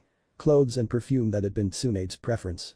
Everyone who knew Jiraiya knew his weakness for Tsunade, and the image of one from before their team fell apart probably tugged at his guilt over losing Orochimaru than his, as he'd refer to it, super pervert side. Shikamaru dodged another punch as he tried to focus, molding his chakra for the jutsu. Pushing himself to the limit at this late in the training period, he wasn't hoping for miracles, he only hoped he could at least master this jutsu before he had to get to the stadium. Sarutobi grinned as he pulled out his trench blades and made a wide swipe at his student's head. The shadow wielder barely ducked in time and kicked out, knocking a blade out of his sensei's left hand. Finally he felt it, he saw the shape and he saw his target and he sent it out. The Sand siblings Temari and Kankuro were not at ease. In fact, they were downright terrified. For the past week, after he came back from disappearing in the middle of the day, their little brother Gaara had radiated bloodlust. Even Baki's presence, representing the Kazukiyage's authority, wasn't enough to quell the rage radiating from the host of Shukaku. All they heard him say was Uzumaki Naruto, they couldn't figure out why he would say that name though. They'd met the Uzumaki boy and seen him in battle, he was useless. After checking the time, Kankuro did some last-minute tweaking on his puppets while Tamari polished her fan. As the Sandame Hokage finished his thoughts, he turned to see a man he'd not seen in over 10 years. The customized bomber jacket worn over his shoulders, the sleeveless green jumpsuit and the long mullet. The student of his student. He smiled. Katana Kaji, it has been a long time. His smile dropped when the often cheerful, often ridiculously so, man did not change his stern look. Katana Kaji. The master weapons maker of Konohagakure pulled a scroll out of his jacket. I have long abided by the wishes of the Council of Elders, and I have had a great deal of work to do while raising my daughter. My wife and I are set on this, you will rescind Jiraiya's claim on Naruto as godfather and bestow them on me. He handed the scroll over. Shikamaru greedily ate as he tried to restore his chakra after the intense training. One of Choji's pills and an early trip to a shop for numerous bags of crisps had nearly done it, but he was now ravenous from the evaporation of body fat. Asuma-sensei was still out for the count, the jutsu had worked. You're acting really weird, Shikamaru, crunched Choji between mouthfuls of crisps. I thought training was a bother, but now you're training a lot. Shikamaru chuckled. I had a thought, Choji, if I get to a high enough level, then I get to do as much or as little as I want. If I train and work hard now, it means I get to work less later. Choji nodded and continued eating, not convinced. Shikamaru sighed and concentrated on keeping the image of performing the jutsu in his head. This is where we first became a team, thought Naruto as he enjoyed a cup of instant ramen on the training ground where Kakashi had given them the bell test. The lesson of self-sacrifice and teamwork had been a good one, but given he'd been abandoned by his entire team, he had to wonder if they had been learning the same lesson. And Naruto-kun. Naruto turned to see Hinata, hiding slightly behind one of the wooden posts. Hinata-chan. Are you alright now? The Hyuga girl blushed nervously but moved away from the post to stand nearer to the blonde genin. Then Naruto, what are you doing here? Isn't today the finals? She shifted from crossed arms to holding her arms behind her back as she waited for an answer. Naruto saw this and remembered the word she had used in her fight with Neji. Oh, so that's how it is. I'm just taking some time to think how far I've come since I became a genin. He set the finished cup down and turned back to focus on Hinata. Neji's your cousin, right? She nodded. He's strong, right? Another nod. I think something happened when he was younger, something to do with his dad dying, that's made him so angry. I'm going to find out. He nodded to Hinata and turned to leave. Naruto, wait. The blonde stopped and turned. When I fought him and why you cheered for me, I felt like I had become stronger. Even though I lost, I started to like myself more. Most people don't think I've changed, but I know now that I can change. I was able to tell people my Nindo, that I learned from you. Thank you. Naruto blushed. Though he would never admit it, he had enjoyed being the kind of person who helped people find their way in life. Like when he had helped Konohamaru and when he had helped Inari. Now Hinata. Hinata, after the exams I'm going to play ninja with Konohamaru and his friends, then help them with their homework. Would you like to join me? You're better at the written stuff than me, you know. Hinata turned a deep shade of red, so Naruto walked over to her and tapped her shoulder. I think you'd really enjoy it. Hinata nodded. As Naruto began to head off again, she called out to him again, Naruto. My cousin may be strong and may have never lost, but you have. Because you've failed in the past, you have the strength to get back up. I think that's what true strength is. Neji is strong, but you are very strong. It's what I always liked about you and Naruto. Naruto smiled. Thanks, Hinata, I was feeling depressed over stuff, but now, after all you've said, I feel great, you know. Hinata felt pride swell in her. Not only had she managed to keep a conversation going with Naruto, she had made him feel better. You know, Hinata, about you, she moved closer to listen to him, I always thought you were a plain lewing dark weirdo. Hinata felt herself crumple. And that's the kind of person I like best. I'm gonna go kick Neji's ass, so be sure to watch me. He left for the stadium and didn't notice that Hinata had frozen. Naruto looked around the stadium, looking for any sign of Sasuke. He couldn't believe Sasuke would be late for this, could he have picked up on Kakashi's tardiness? Hey kid, eyes up front. Need to face your future customers. The new proctor chewing a senbon, then turned to the people in the stadium. Ladies and gentlemen. Let's give a round of applause for our rising new stars. Hiba and Yuzuka had resorted to prodding Hinata with a stick. Hinata. What the hell? We're going to miss Shino's fight. As the people of Konoha began entering the stadium for the final part of the Chunin exam, the Sandame Hokage again peered at the scroll that Katana Kaji had given him at the memorial monument. It was the same scroll he had been handed 14 years ago when he had returned to office. Adoption. Katana Kaji had entered the council room with his wife, the civilian Hana, and demanded that the son of Minato and Kushina be placed in his care. While the Hyuga and the Nara clan leaders backed the proposal, both had served with the everlasting titan of the Hidden Leaf and knew he would be a good and watchful guardian, others had not been so sure. Shimura Danzo had questioned letting the boy grow up among the civilians, and the head of the civilian population, Haruno Ken, had strongly opposed having the demon living near him and his daughter. In the end they had turned down Katana Kaji. He was no longer a ninja and could not be entrusted with guardianship of a child that like Naruto. Now though, Katana Kaji had revealed he had never officially retired, merely on extended sick leave. Hiruzen took a long puff of his pipe. Naruto may well reach the position of Chunin on this day and would be officially recognized as a man of Konoha. However, he was also barely into his teens and had been without a family all his life. Perhaps giving Naruto this would be the right thing to do. Shikamaru watched the other genin arrive. He had managed to be early despite bottoming out his chakra reserves and then having to restore them earlier that day. He could see no sign of the Dosu guy who he had to fight. Who had beaten Choji. He saw his other opponent though, the Suna Kunoichi Tamari. That giant fan was gleaming from excellent care and showed no scratch from when it was used to crush Tenten. He saw her look at him and recognized the thoughtful look she gave him. She was sizing him up, analyzing. Could she be like me? He thought to himself.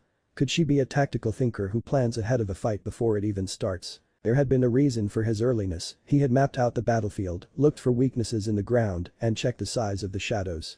He just hoped his match was at the right time of day. Hyuga Niji, Jukin genius and member of the branch house of the Hyuga clan, stood proud in the center of the stadium, waiting for the finals to get underway. It looked like everyone had been training hard over the month, even the lazy Nara Shikamaru. He couldn't make up his mind with the future Nara clan leader. He often seemed to sleep through things, and yet when awake it was clear he had a keen intellect. He decided that he ought to keep an eye on him, to be sure. He continued his observations until he realized his opponent wasn't there. He turned to the entranceway and saw him. And immediately remembered what Tenten had said earlier about the present from Uncle Hiashi that he had thrown in the trash. Up in the seating area, Hyuga Hiashi gave a gasp at the sight of Naruto.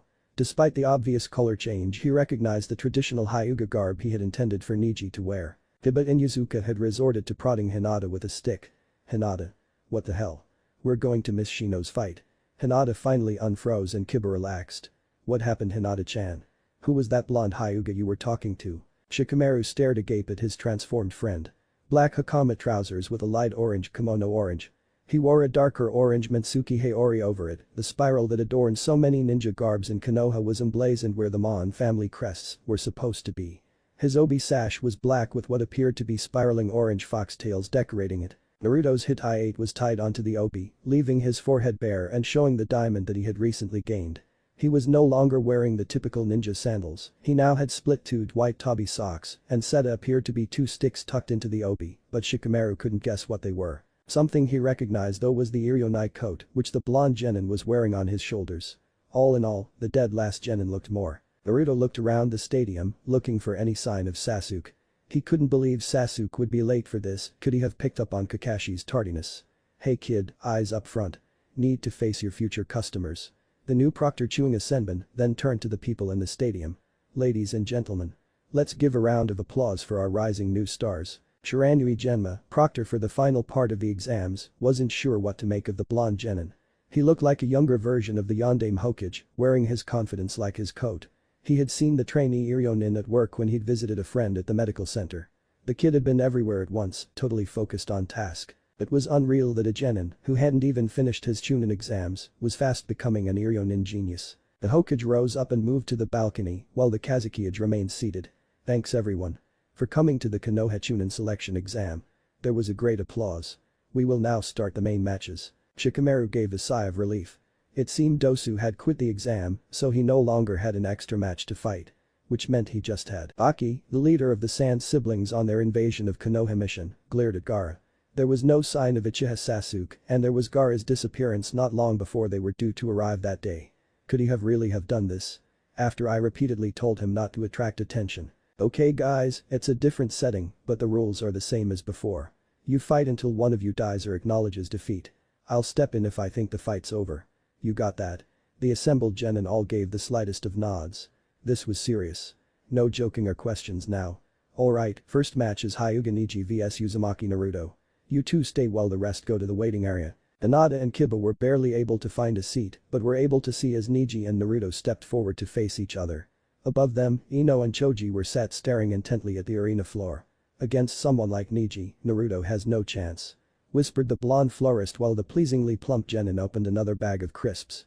I don't know Ino-chan. Shikamaru has been different ever since he went for ramen with Naruto. Maybe Naruto is different too. I haven't seen him for a while and he looks really serious down there. A chunin with brown hair combed to cover his right eye and another with spiky black hair started going over the odds. That blonde genin has a lot of luck, but that Hyuga kid. The other nodded, indeed. That Hyuga kid is too tough for just luck to carry you through. My money's on Hyuga. Hyuga Hinata sat beside them, listened to the conversation and fumed. Rising up, Hinata turned to them. You're wrong. Naruto is really strong. Stronger than you realize. She was shocked, as was Kiba. In the past, Hinata had never stood up for herself like that. Kiba then heard whining coming from his shoulder. What is it, Akamaru? He turned and saw a hooded Anbu standing not far from where they were seated. An Anbu? What's going on? As they stood staring at each other, waiting for the call to begin, Hyuga Neji spoke in a sneering tone. You look like you have something to say. The blonde raised his hand into a fist, and Neji was reminded of the last time they had looked upon each other. I told you before, you're definitely going down. Neji looked at his opponent and activated the Byakugan. Naruto watched him as he adopted a fighting stance. The eyes of a person who totally believes in himself, there's no doubt in him. Neji watched as Naruto adopted a similar stance and stared into the blonde's eyes. The eyes of a person who totally believes in himself, there's no doubt in him. Hyuga Hiashi turned to his daughter. You said you had a strange doctor when you went to the medical center yesterday. The young heir to the Hyuga main family nodded. That's him. He kept talking about some plant he was having brought here for a medicinal treatment he'd come up with. He was able to reset my leg and used Shosen Jutsu. Not even a scar. He even did a cosmetic once-over of my older injuries, and Hiashi's face tensed. He wanted to know about our clan, he said it was for a history project. Sorry, father. Hiashi tensed for a moment but decided it was unlikely that the blonde boy could know anything about it of no matter. Hanabi. I want you to watch your cousin carefully, there isn't another Hyuga like Neji. Hanabi nodded. Yes, father. Now the first fight. Begin. A chunin with brown hair combed to cover his right eye and another with spiky black hair started going over the odds. That blonde genin has a lot of luck, but that Hyuga kid. The other nodded, indeed. That Hyuga kid is too tough for just luck to carry you through. My money's on Hyuga. Hyuga Hinata sat beside them, listened to the conversation and fumed. Rising up, Hinata turned to them. You're wrong. Naruto is really strong. Stronger than you realize. She was shocked, but not as shocked when a hand tapped her shoulder. Thanks, Hina-chan, boss down there will be glad to know that. The Cage Bunshin turned to the two chunin. Hey, you feel like making a bet on this fight, then? I win, you have to pay my tab at Ichiraku Ramen. The two chunin turned to each other and whispered before turning to face the Cage Bunshin. What if we win? We don't have any debts, and no non-clan genin would have anywhere near enough money to give us a decent jackpot. The whiskered Iryonin chuckled and the two chunin moved closer. If you win, I will set you up with a medical plan that will cut your fees by 60% while receiving Anbu-level treatment. He smirked at the dropped jaws of the two chunin. Anbu could show up any day, any hour and receive no questions medical treatment. And to receive that kind of access to medical treatment for only 40% of what they had to pay for chunin level cover. Deal. Hyuga Hiashi turned to his daughter. You said you had a strange doctor when you went to the medical center yesterday. The young heir to the Hyuga main family nodded. That's him. He kept talking about some plant he was having brought here for a medicinal treatment he'd come up with. He was able to reset my leg and used Shosen Jutsu. Not even a scar. He even did a cosmetic once-over of my older injuries, and Hiashi's face tensed. He wanted to know about our clan, he said it was for a history project. Sorry, father. Hiashi tensed for a moment but decided it was unlikely that the blonde boy could know anything about it of no matter. Hanabi. I want you to watch your cousin carefully, there isn't another Hyuga like Neji. Hanabi nodded. Yes, father. Now the first fight. Begin. Neji flinched from the absence of movement. He had expected the blonde genin to charge at him the second the proctor made the call. But instead, Naruto had begun to slowly move around, circling him. No. He was moving closer. Neji decided to move in a similar fashion, though his steps were deliberate and spaced out, Naruto's steps were more like a shuffle. The young heir to the Hyuga main branch turned to her father. Father, is this all that Nijini is going to do? She couldn't fathom what was going on. The two genin had merely been circling one another for the past half hour. Hiashi tensed. It is a sound strategy. They are focusing all their energy on each other, looking for an opening. Normally this would be a simple matter of waiting till one dropped their guard. However, if Niji-kun doesn't do something soon about that Uzumaki, it won't matter if his stamina is greater. Cage Bunshin no Jutsu. Suddenly, 4 exact clones of Naruto appeared and surged towards Neji. The Hyuga prodigy paused at this. The Cage Bunshin was a Jonin level Kenjutsu from the Forbidden Scroll that had been stolen 6 months ago.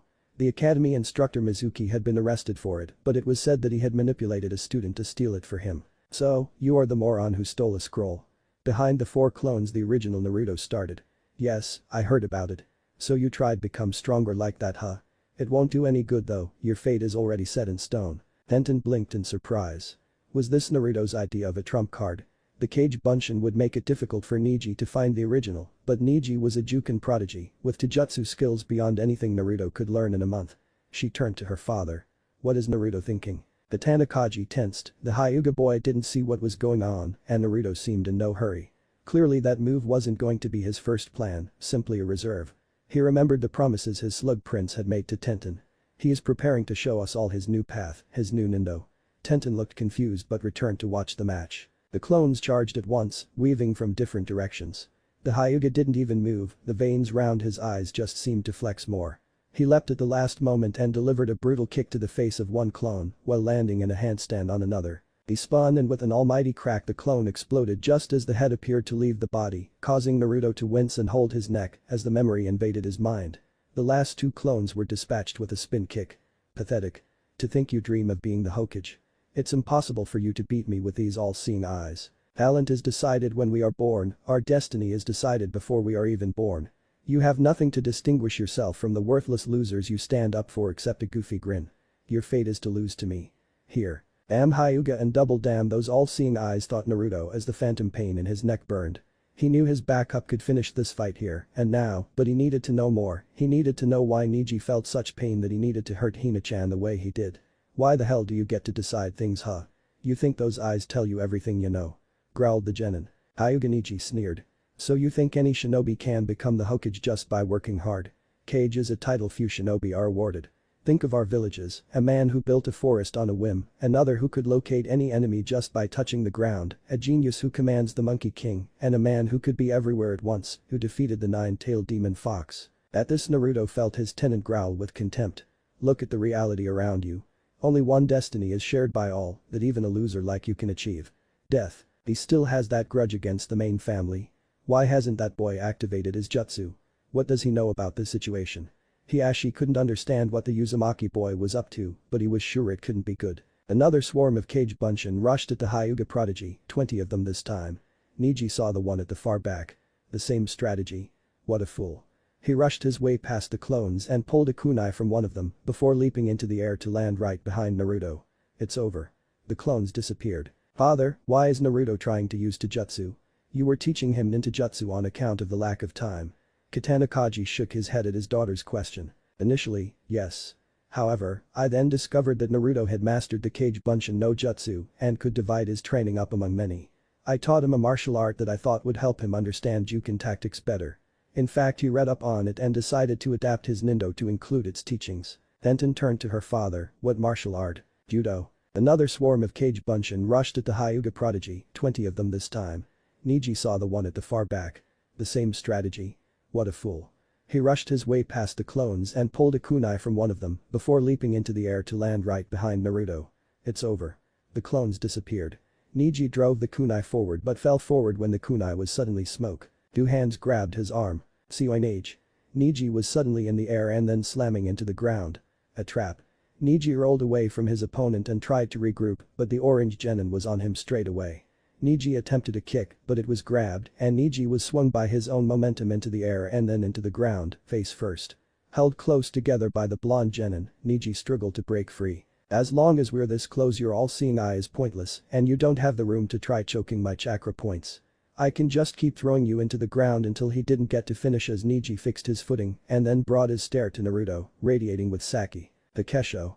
Kaiten. Another swarm of Kage Bunshin rushed at the Hyuga prodigy, 20 of them this time. Neji saw the one at the far back. The same strategy. What a fool. He rushed his way past the clones and pulled a kunai from one of them before leaping into the air to land right behind Naruto. It's over. The clones disappeared. Father, why is Naruto trying to use Taijutsu? You were teaching him ninjutsu on account of the lack of time. Katana Kaji shook his head at his daughter's question. Initially, yes. However, I then discovered that Naruto had mastered the Kage Bunshin no Jutsu and could divide his training up among many. I taught him a martial art that I thought would help him understand Juken tactics better. In fact, he read up on it and decided to adapt his Nindo to include its teachings. Tenten turned to her father, what martial art? Judo. Another swarm of cage bunshin rushed at the Hyuga prodigy, 20 of them this time. Niji saw the one at the far back. The same strategy. What a fool. He rushed his way past the clones and pulled a kunai from one of them before leaping into the air to land right behind Naruto. It's over. The clones disappeared. Niji drove the kunai forward but fell forward when the kunai was suddenly smoke. Two hands grabbed his arm. Seoinage. Niji was suddenly in the air and then slamming into the ground. A trap. Niji rolled away from his opponent and tried to regroup, but the orange genin was on him straight away. Niji attempted a kick, but it was grabbed, and Niji was swung by his own momentum into the air and then into the ground, face first. Held close together by the blonde genin, Niji struggled to break free. As long as we're this close, your all-seeing eye is pointless, and you don't have the room to try choking my chakra points. I can just keep throwing you into the ground until he didn't get to finish as Niji fixed his footing and then brought his stare to Naruto, radiating with sake. Hakesho. Kaiten. Naruto couldn't hold his grip, it was as though Niji's skin was on fire. Niji span round, and the fire began to surround him. Naruto pushed away, throwing stars appearing in his hands and flinging them to cover his retreat. The stars didn't pierce the armor and fell to the ground in a mass of shattered metal. Niji sneered at the 14-year-old genin. Did you think you had won with a couple of judo moves? The Ashi gave a start just as Hinata was shocked into a hacking cough and Hanabi leaned forward to watch the fight. They all shared the same thought. Hakesho Kaiten the heavenly spin. While the Hyuga clan members were shocked, Niji's Kunoichi teammate was all too familiar with his mastery of the clan technique. They had trained together for a long time to perfect it. With the Byakugan's almost 360 degrees of vision and their natural ability to direct chakra out of every part of their body allowed Niji to use the ultimate protective and defensive jutsu. So there's another who has an absolute defense to rival my own?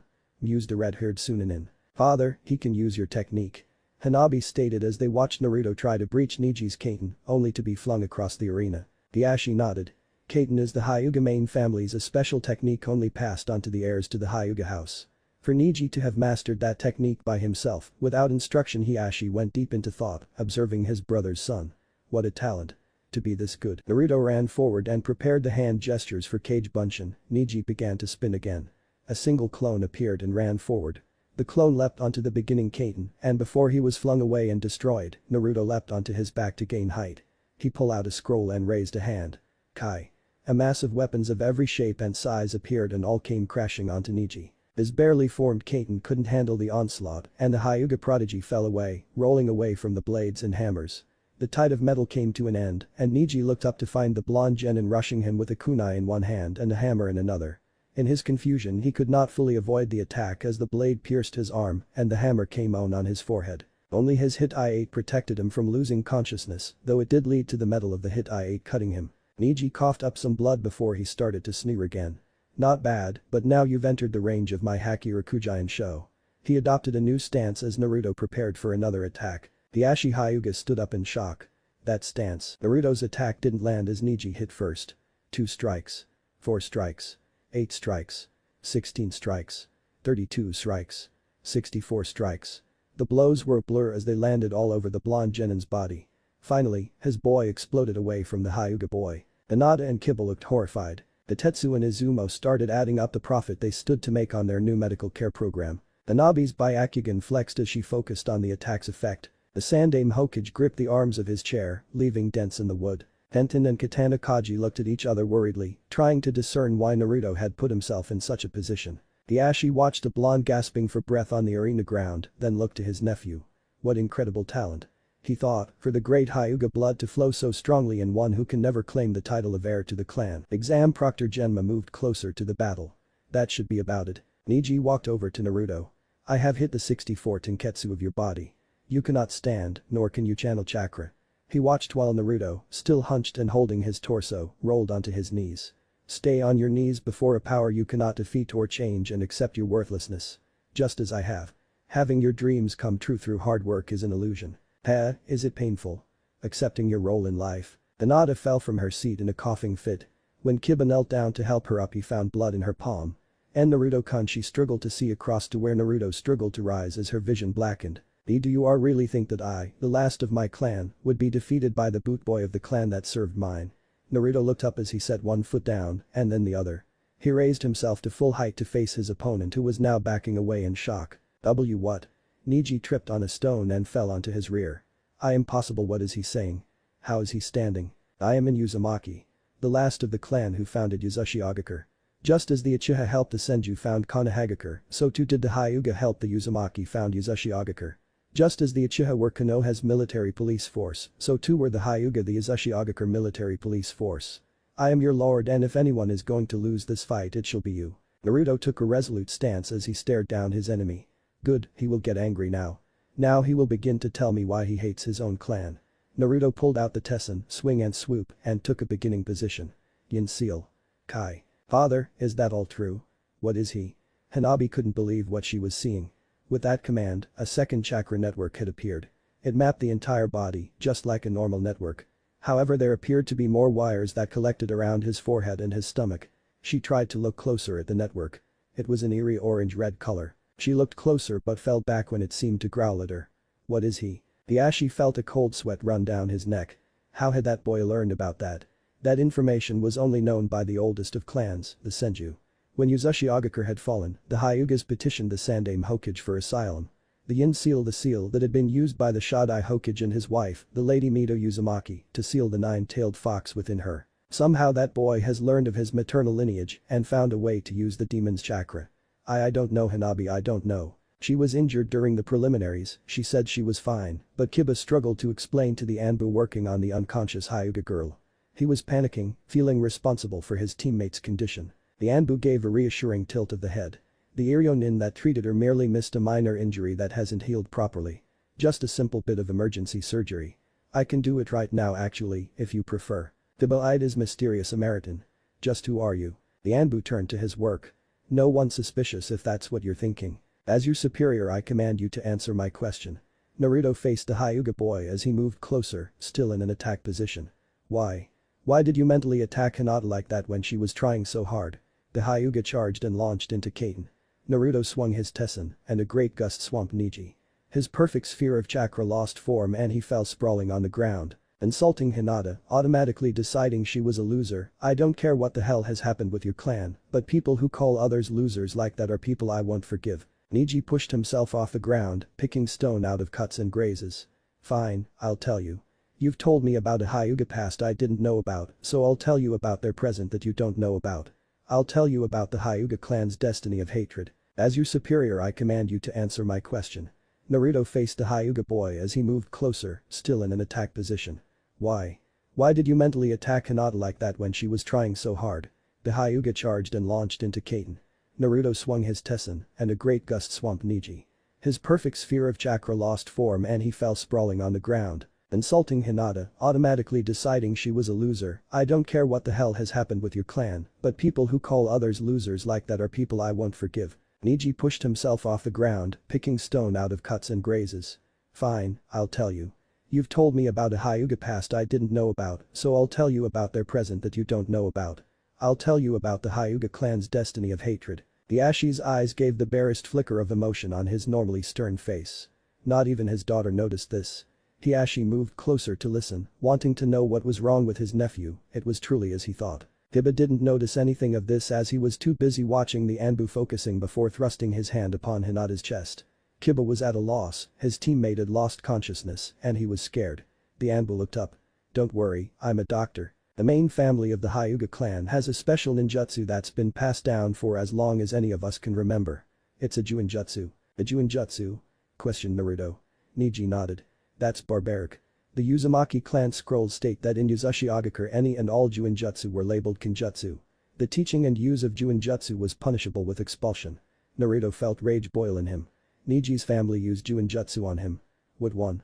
And why? What a village that you speak of. But this is Konohagakure, and no such measures exist. The mark of the Hyuga Soke no Juinjutsu represents a bird in a cage.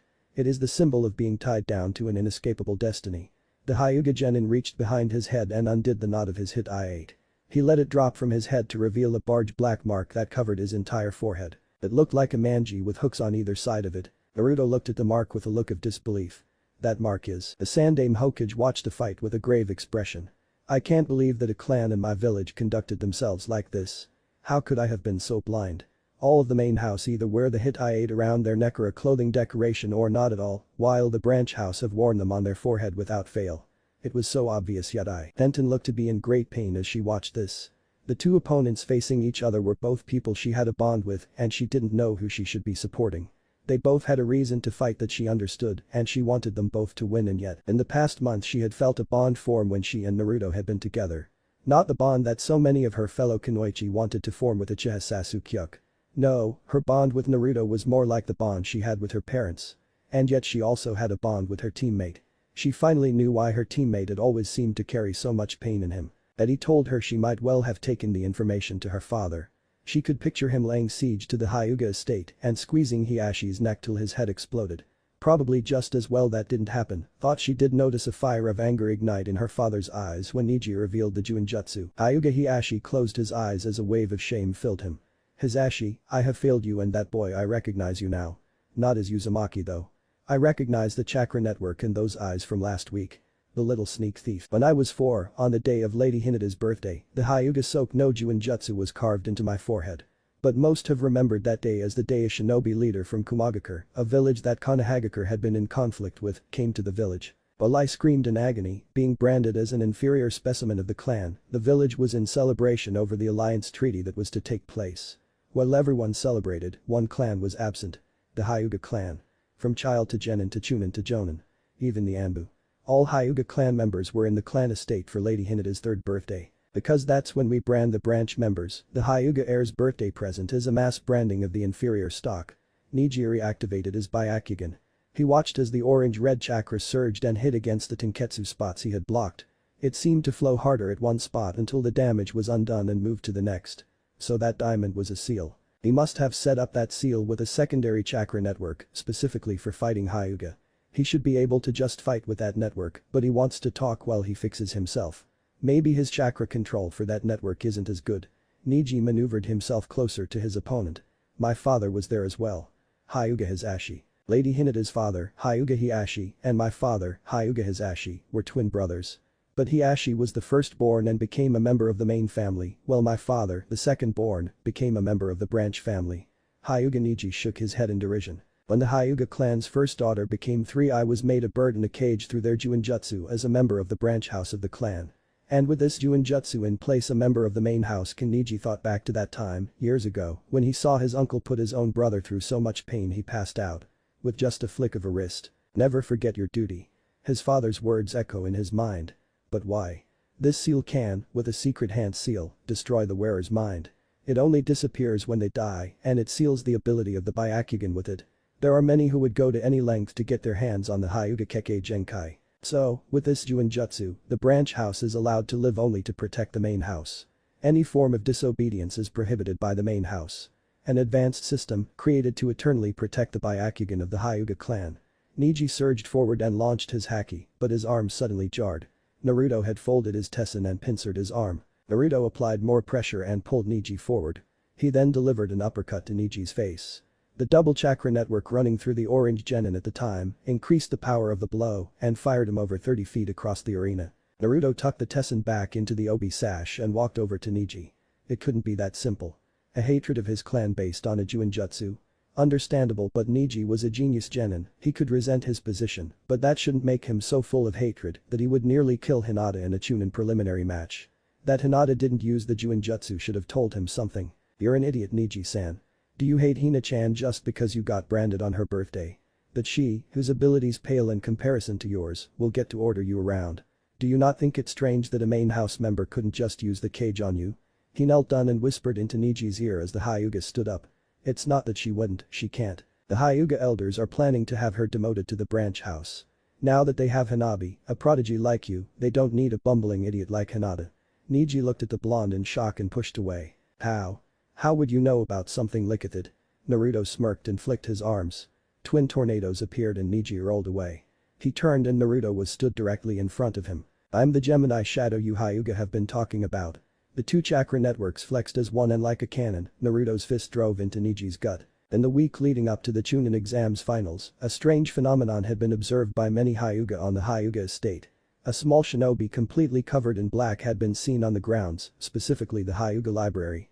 When they had tried to see his chakra to figure out who it was, they had been baffled by the fact the individual had two chakra networks circulating his body. And he was stronger, faster than an ordinary shinobi of his size. They hadn't brought it to the Hokage because they feared the double chakra network may have represented a flaw, a weakness developing in the all-seeing eye of the Hyuga. Neji coughed and wheezed as he pushed his aching body. His opponent was not what he had expected. The dead last loser that had vowed to beat him was now some sort of urban legend on the Hyuga estate. Capable of eluding shinobi whose job is to see through shadows. And then came the day that tainted my life and showed me the terrible thing that is destiny. The day my father was killed by the main house. Naruto gasped. Yes. One night, years ago. Lady Hinata was taken by an intruder. Lord Hiashi took care of it, the intruder was all in black, and his face was covered. Can you guess who it was? Naruto shook his head, and Hiashi's face became even sterner. It was the Kumagakure shinobi leader, who had just signed the peace treaty. Obviously, the whole reason for the treaty was so that they could get close enough to steal a Hyuga with the Byakugan. But Kumagakure, with one of their leaders dead, on Konohagakure soil, by Konohagakure hands, saw an opportunity. They threatened Konoha with war till they made a single demand.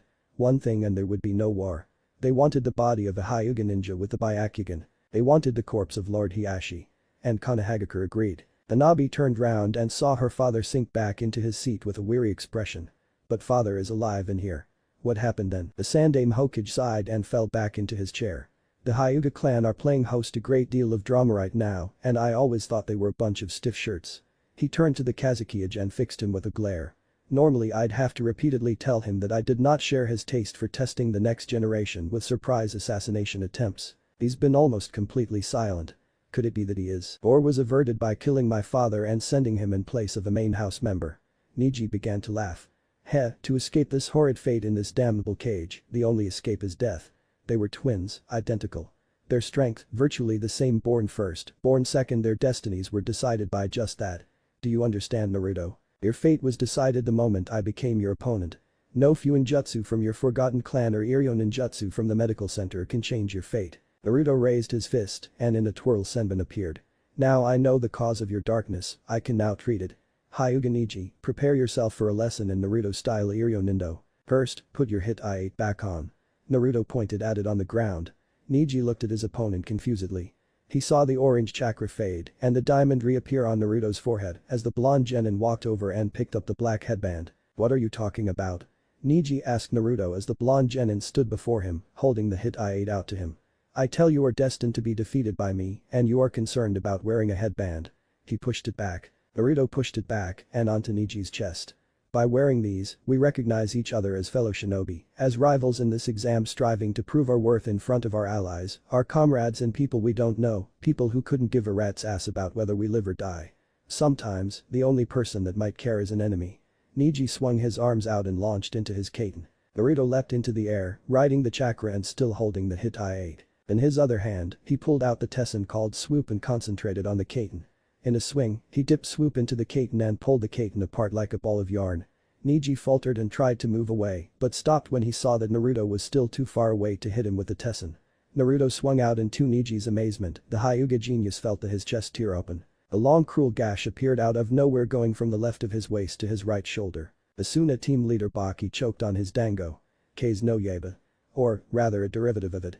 Like Tamari's Kamitachi no Jutsu, the orange genin had channeled it through his Tessin. However, the boy hadn't flung the attack, nor was it a flurry of kunai made of wind as Tamari would have described it. No, it was like his technique, a single sharp cut that bypasses virtually any defense. The boy must have concentrated his wind chakra into the fan and used it as an invisible extension, increasing the range and lethality of what would have been a simple melee attack. This boy channeling chakra into attacks without hand signs ninjutsu and ninkinjutsu, such a fighting style would complement an Iryo nin well, Baki thought. I can't imagine how it must have hurt to have lost your father at that age, but to think that destiny is all decided because of that is a huge mistake. Naruto charged close and locked one of Neji's arms in a hold while he swung a leg out to knock the Hyuga off balance.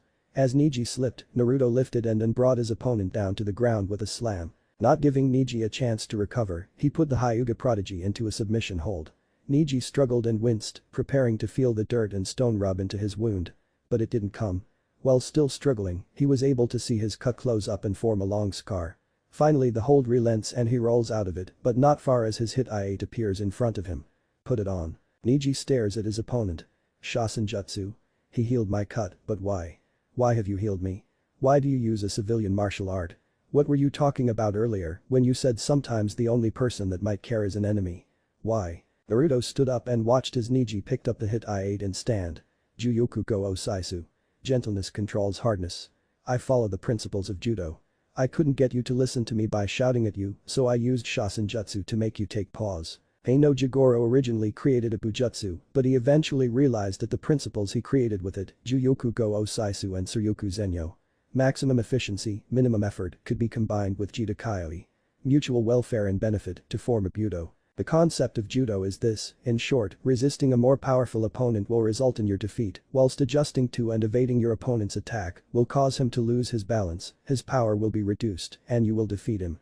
This can apply whatever the relative values of power, thus making it possible for weaker opponents to beat significantly stronger ones. This is the theory of Juyoku go Osaisu. A civilian version of your clan fighting style that you have been floored by. The reason I learned it was to understand your clan. However, the only one who seems to have taken the philosophy of your Jukin seriously is Hina-chan. I told you about respect for an enemy because look around.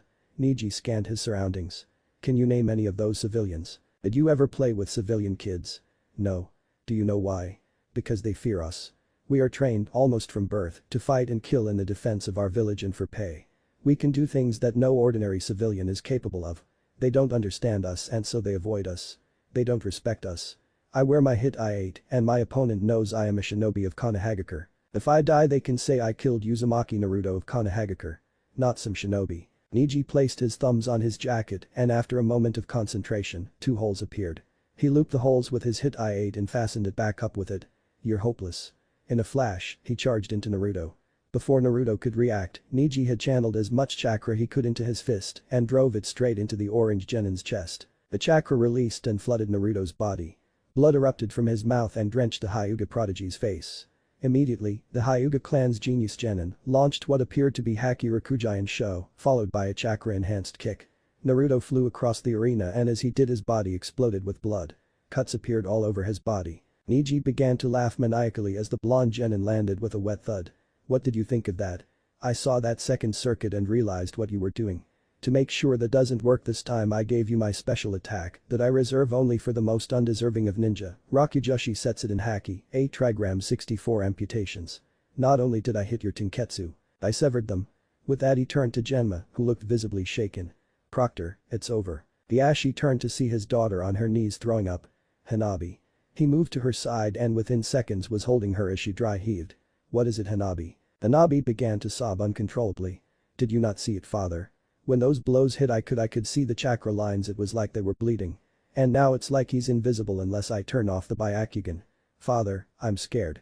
She pushed herself further into her father's embrace while he rubbed her back and stroked her hair in a vain attempt to comfort her. The Ashi looked at the scene and felt bile rise in his throat too.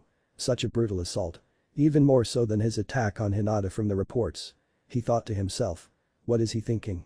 Executing a fellow Konoha genin like this? Hiashi felt shame overcome his disgust. His Ashi, your son. The jutsu? Mushidama. The monotone voice called out. Instantly, a swarm of Kakechu started to swarm Nara Shikamaru as he tried to run out onto the arena. It didn't cover him entirely, but the bugs had managed to secure the young Nara's hands and feet as Aburame Shino slowly walked over and pulled him back to his seat. When Shino felt Shikamaru had calmed down, he recalled the Kikake back into himself. You cannot interfere. It is against the rules to enter another shinobi or kunoichi's match. Why are you acting like this? I'm listening. Shikamaru rubbed his wrists and turned to the bug-using genin. I've just seen a friend, a comrade in arms on pranking missions and recently a role model for self-improvement, get cut open by a guy who beat his own cousin half to death. I can't just sit here and do nothing. Shikamaru huffed and stood up, finding himself uncomfortable while sitting next to a guy with bugs living inside him. I can sympathize with your feelings of loss. As you said, Uzumaki's opponent beat Hyuga Hinata half to death. At this, Shikamaru noticed Shino's sunglasses slip to reveal eyes quivering in anger. The bug-using genin quickly pushed them back.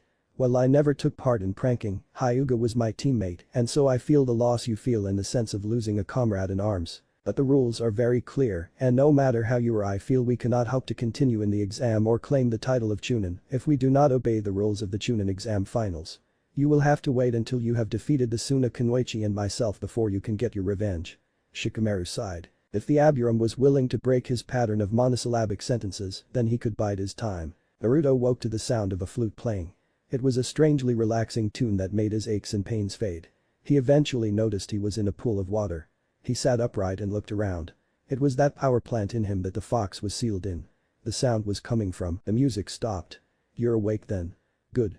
I would hate to think you'd get to just die unconscious while I have to watch it all come down. What in the world were you thinking? I was trying to wait. Die. I'm dying. And when did you start playing the flute? I have been playing since before you were born, and yes. We're dying. That Hyuga boy you were trying to save punched a shitload of chakra into your heart and caused heart failure. He then sliced you open at your Tenketsu points, so if it isn't blood loss, then it's chakra shutdown on account of irrevocable damage to your chakra network. Even if you were able to release the yin seal, your second network wouldn't get past the damage and you'd fry your brain with all the chakra we've stored. Lastly, he put another shitload of chakra into a finisher, a kick to the gut. Right into the seal. My seal is now totally warped that I couldn't escape even if I possessed you and got you to pull off the seal paper on this cage. Would it help? The fox turned to the genin. Would you be more comfortable if I removed that seal paper? The fox was flabbergasted. Boy, I just told you we're dying and you want to make me comfortable. Well, yeah. You played the flute for me till I woke up, and if there's no way for us to survive this, I can at least make you comfortable. All this was said with a sincere smile that the fox hadn't seen in a long time. How long do you think we have? The fox rose up. Kurama. Naruto ran over to the cage and climbed up the bars to look the fox in the eyes. What was that? It's like you said, Naruto. Everyone should have a name. How can we acknowledge each other if we don't know each other's names? I can't very well say thank you fox or thank you Ninetales, you know. The demon fox known to many as Kyuubi wasn't sure he could control himself at this point. He began to growl.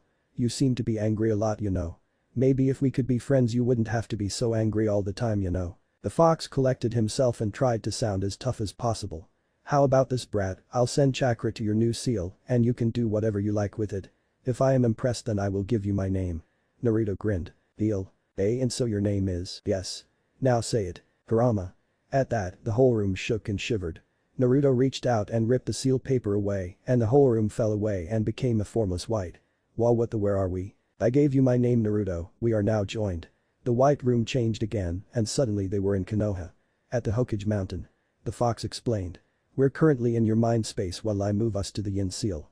I'm afraid that seal on your belly will be visible at all time now, it's utterly warped and I doubt even a master Uzumaki could fix it. Naruto, what is that? Kurama signaled to the addition to the Hokage mountain in Naruto's mind space. Beside the other Hokages were two heads, close together and looking regal. The face on the left was obviously Naruto, the hair was slightly longer, but the face was smiling the same grin it always had when Naruto was truly happy. The other face was, well, when I become Hokage, it's not like I'm going to lie about who I am, and since we're a team I thought the Jinchuriki Hokage of Konoha should have his partner up there with him, you know, Kurama. The nine-tailed demon fox, Kyuubi. With a sweep of one of his tails, he could cause tsunamis to crash and storms to rage. He was the embodiment of natural disasters.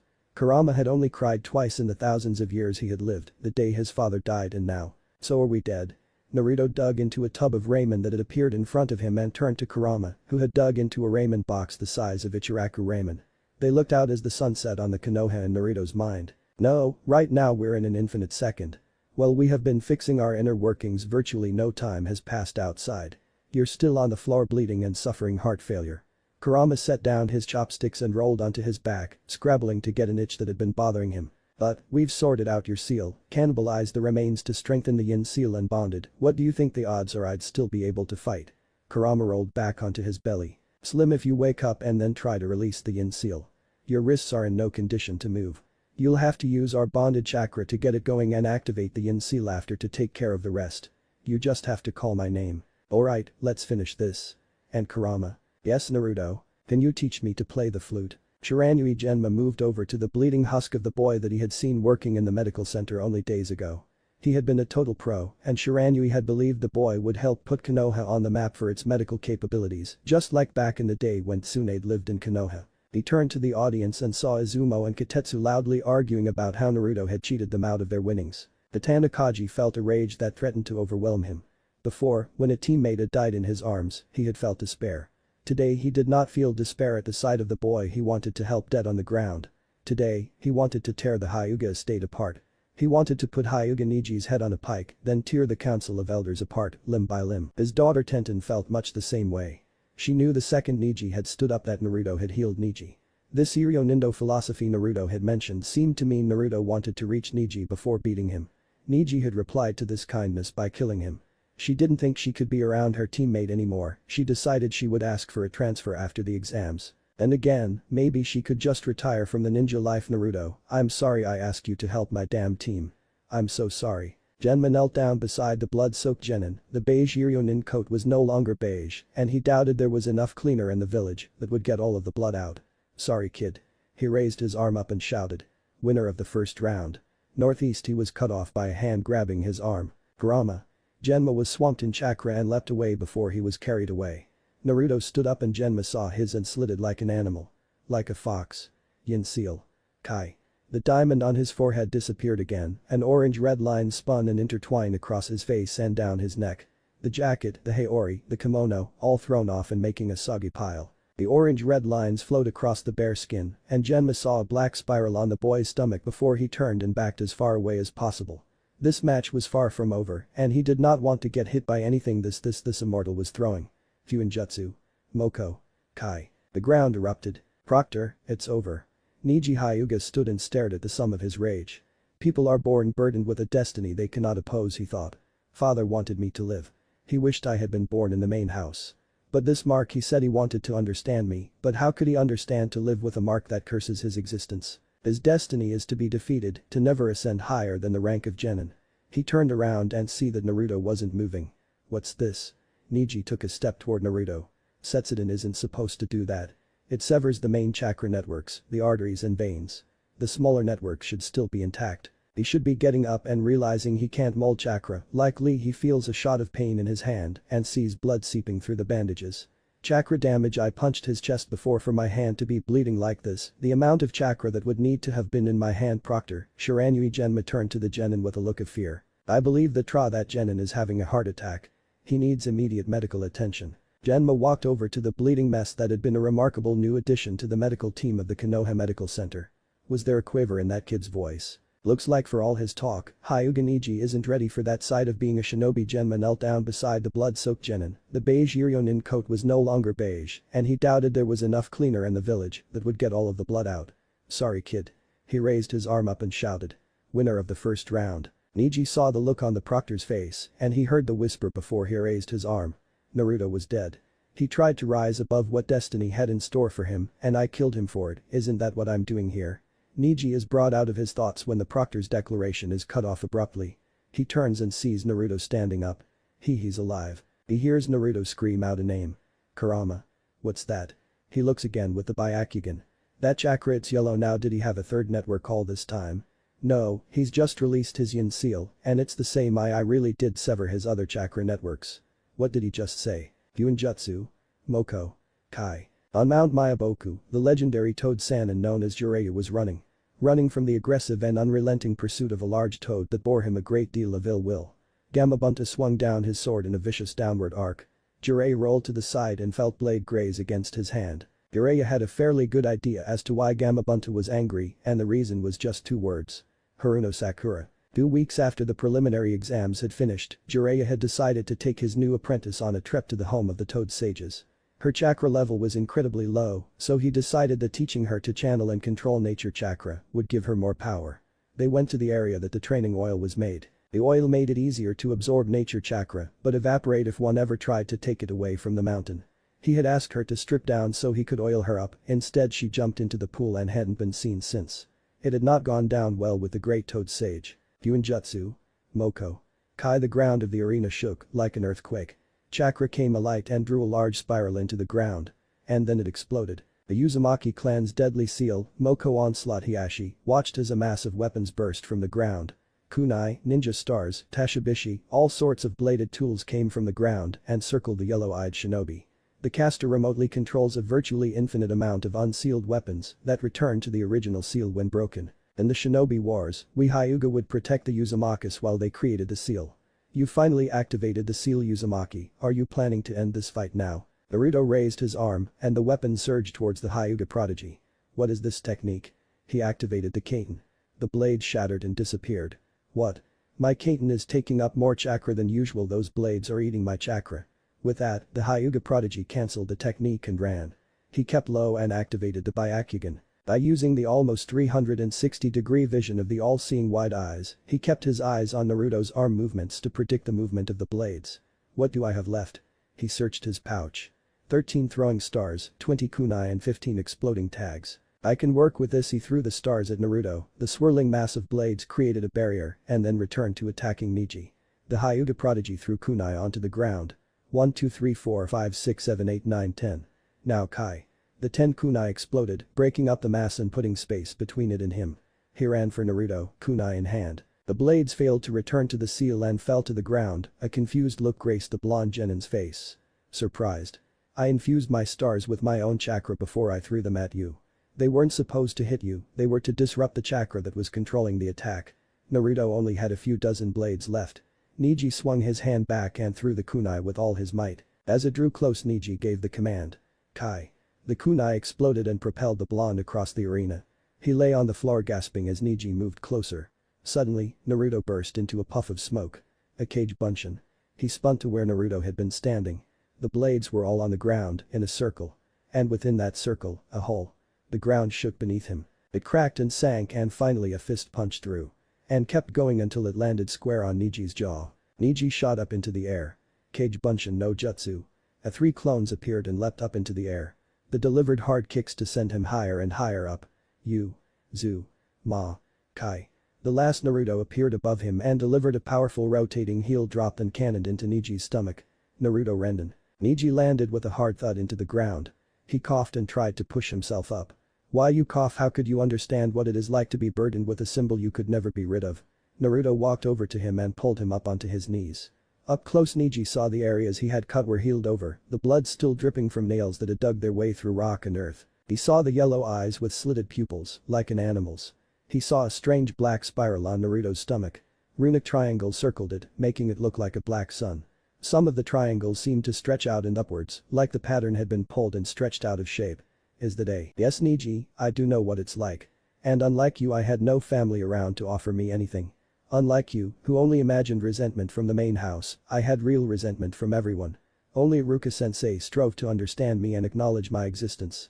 Hinata fought on while bleeding inside, trying to change herself. It changed a lot in her life, the life of a daughter of the main house who was ignored and treated like a nuisance. She has suffered just as much as you, Neji. And I have suffered too. But it's no reason to hate everyone. Look at what you have done so far, you're fighting the odds, destiny, just as much as Hinata and I. Neji flinched in surprise. Why do you fight so hard against destiny? Neji was at a loss. Could it possible that Hinata is like me and Naruto? Because I was called a loser. That's why I fight, why I'll never give in, why I'll win, why I'll become the Hokage and chief medic of Konoha. And it's why I'll change the Hyuga. Dibba watched color return to Hinata's face, and he sighed in relief. Don't scare me like that again, Hina-chan.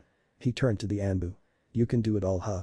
Suddenly the Anbu's hand thrust out and hit the Inuzuka's chest. I'm afraid you'll have to miss the rest of the tournament, puppy. Can't have you mentioning me, can I? Neji pushed himself off of Naruto and threw a kunai. You're lying. You can't change fate. You can't. Naruto stood and dodged the kunai, and as more came he didn't move except to dodge out of the way. Neji ran out of tools to throw and Naruto stepped forward. His eyes shifted back to their sky blue and the diamond returned. He formed a hand seal, his eyes locked on Neji. Uzumaki Fuinjutsu. Sakubaku no Jakyo. The mark on Naruto's stomach seemed to struggle to move but stuttered. The black sun's tail spread out further across Naruto's stomach and up to his chest. His spiky hair grew longer and longer until gravity pulled the hair down. His hair became orange, then red, like the color had been poured into his hair. He continued to walk to Neji, who was rooted to the spot. He started to flinch with every step and chuckled at Neji's look of confusion. I can't hold this form for very long, but I'll show you I can change fate. He reached out and laid his hand on Neji's forehead. To Neji's surprise, Naruto then thrust his hand forward. He grabbed hold and pulled. Just don't try showing off for a few days, alright? But that he pulled his hand away and a great pain tore its way through Neji's mind. Naruto fell back gasping for air. Kai. Neji stared at what Naruto and gasped. He fell to his knees with a look of utter wonderment. That's. The Ashi stared at the gasping Uzumaki, whose hair was changing back to its usual blonde color. Did he really? Anabi stared at her cousin and tried to describe the look on his face. Relief. Fear. Confusion. Neji fell to his knees. Proctor, I forfeit. Naruto has won. The proctor cleared his throat and made the announcement, and the arena was swarmed with Iryonin rushing to provide the two genin with medical attention. After some preliminary work and minor healing, they were escorted off of the arena. Shikamaru felt his whole body relax. He's alive. He's alive. He didn't understand how, but that didn't matter. The ever-unpredictable dead last shinobi had defeated the genius. He looked at the schedule of fights. Gaara was due to fight the absent Sasuke, then Shino, and the Tsunagai with the face paint. His fight with the Kunoichi was last. He got up and went to follow the Iryonin. Damari and Kankuro were worried. When the blonde genin called out Kurama, Gaara had started convulsing, cradling his head and muttering. He had stopped shaking, and his hands were now tightly grasping his knees, like he wasn't sure what to do with his hands or himself. Tamari looked up to where Baki-sensei was watching them. He looked as concerned as they were. Niji wakes up to find himself in a recovery room. He sees a tree outside a nearby window with a bird singing on it. Ugh, my head is killing me. Wait. My head. He rushes off the bed to find the nearest mirror, but swoons and lands on the floor. I did say don't do anything fancy, birdie. Niji looked up to see a grinning whiskered boy looking at him.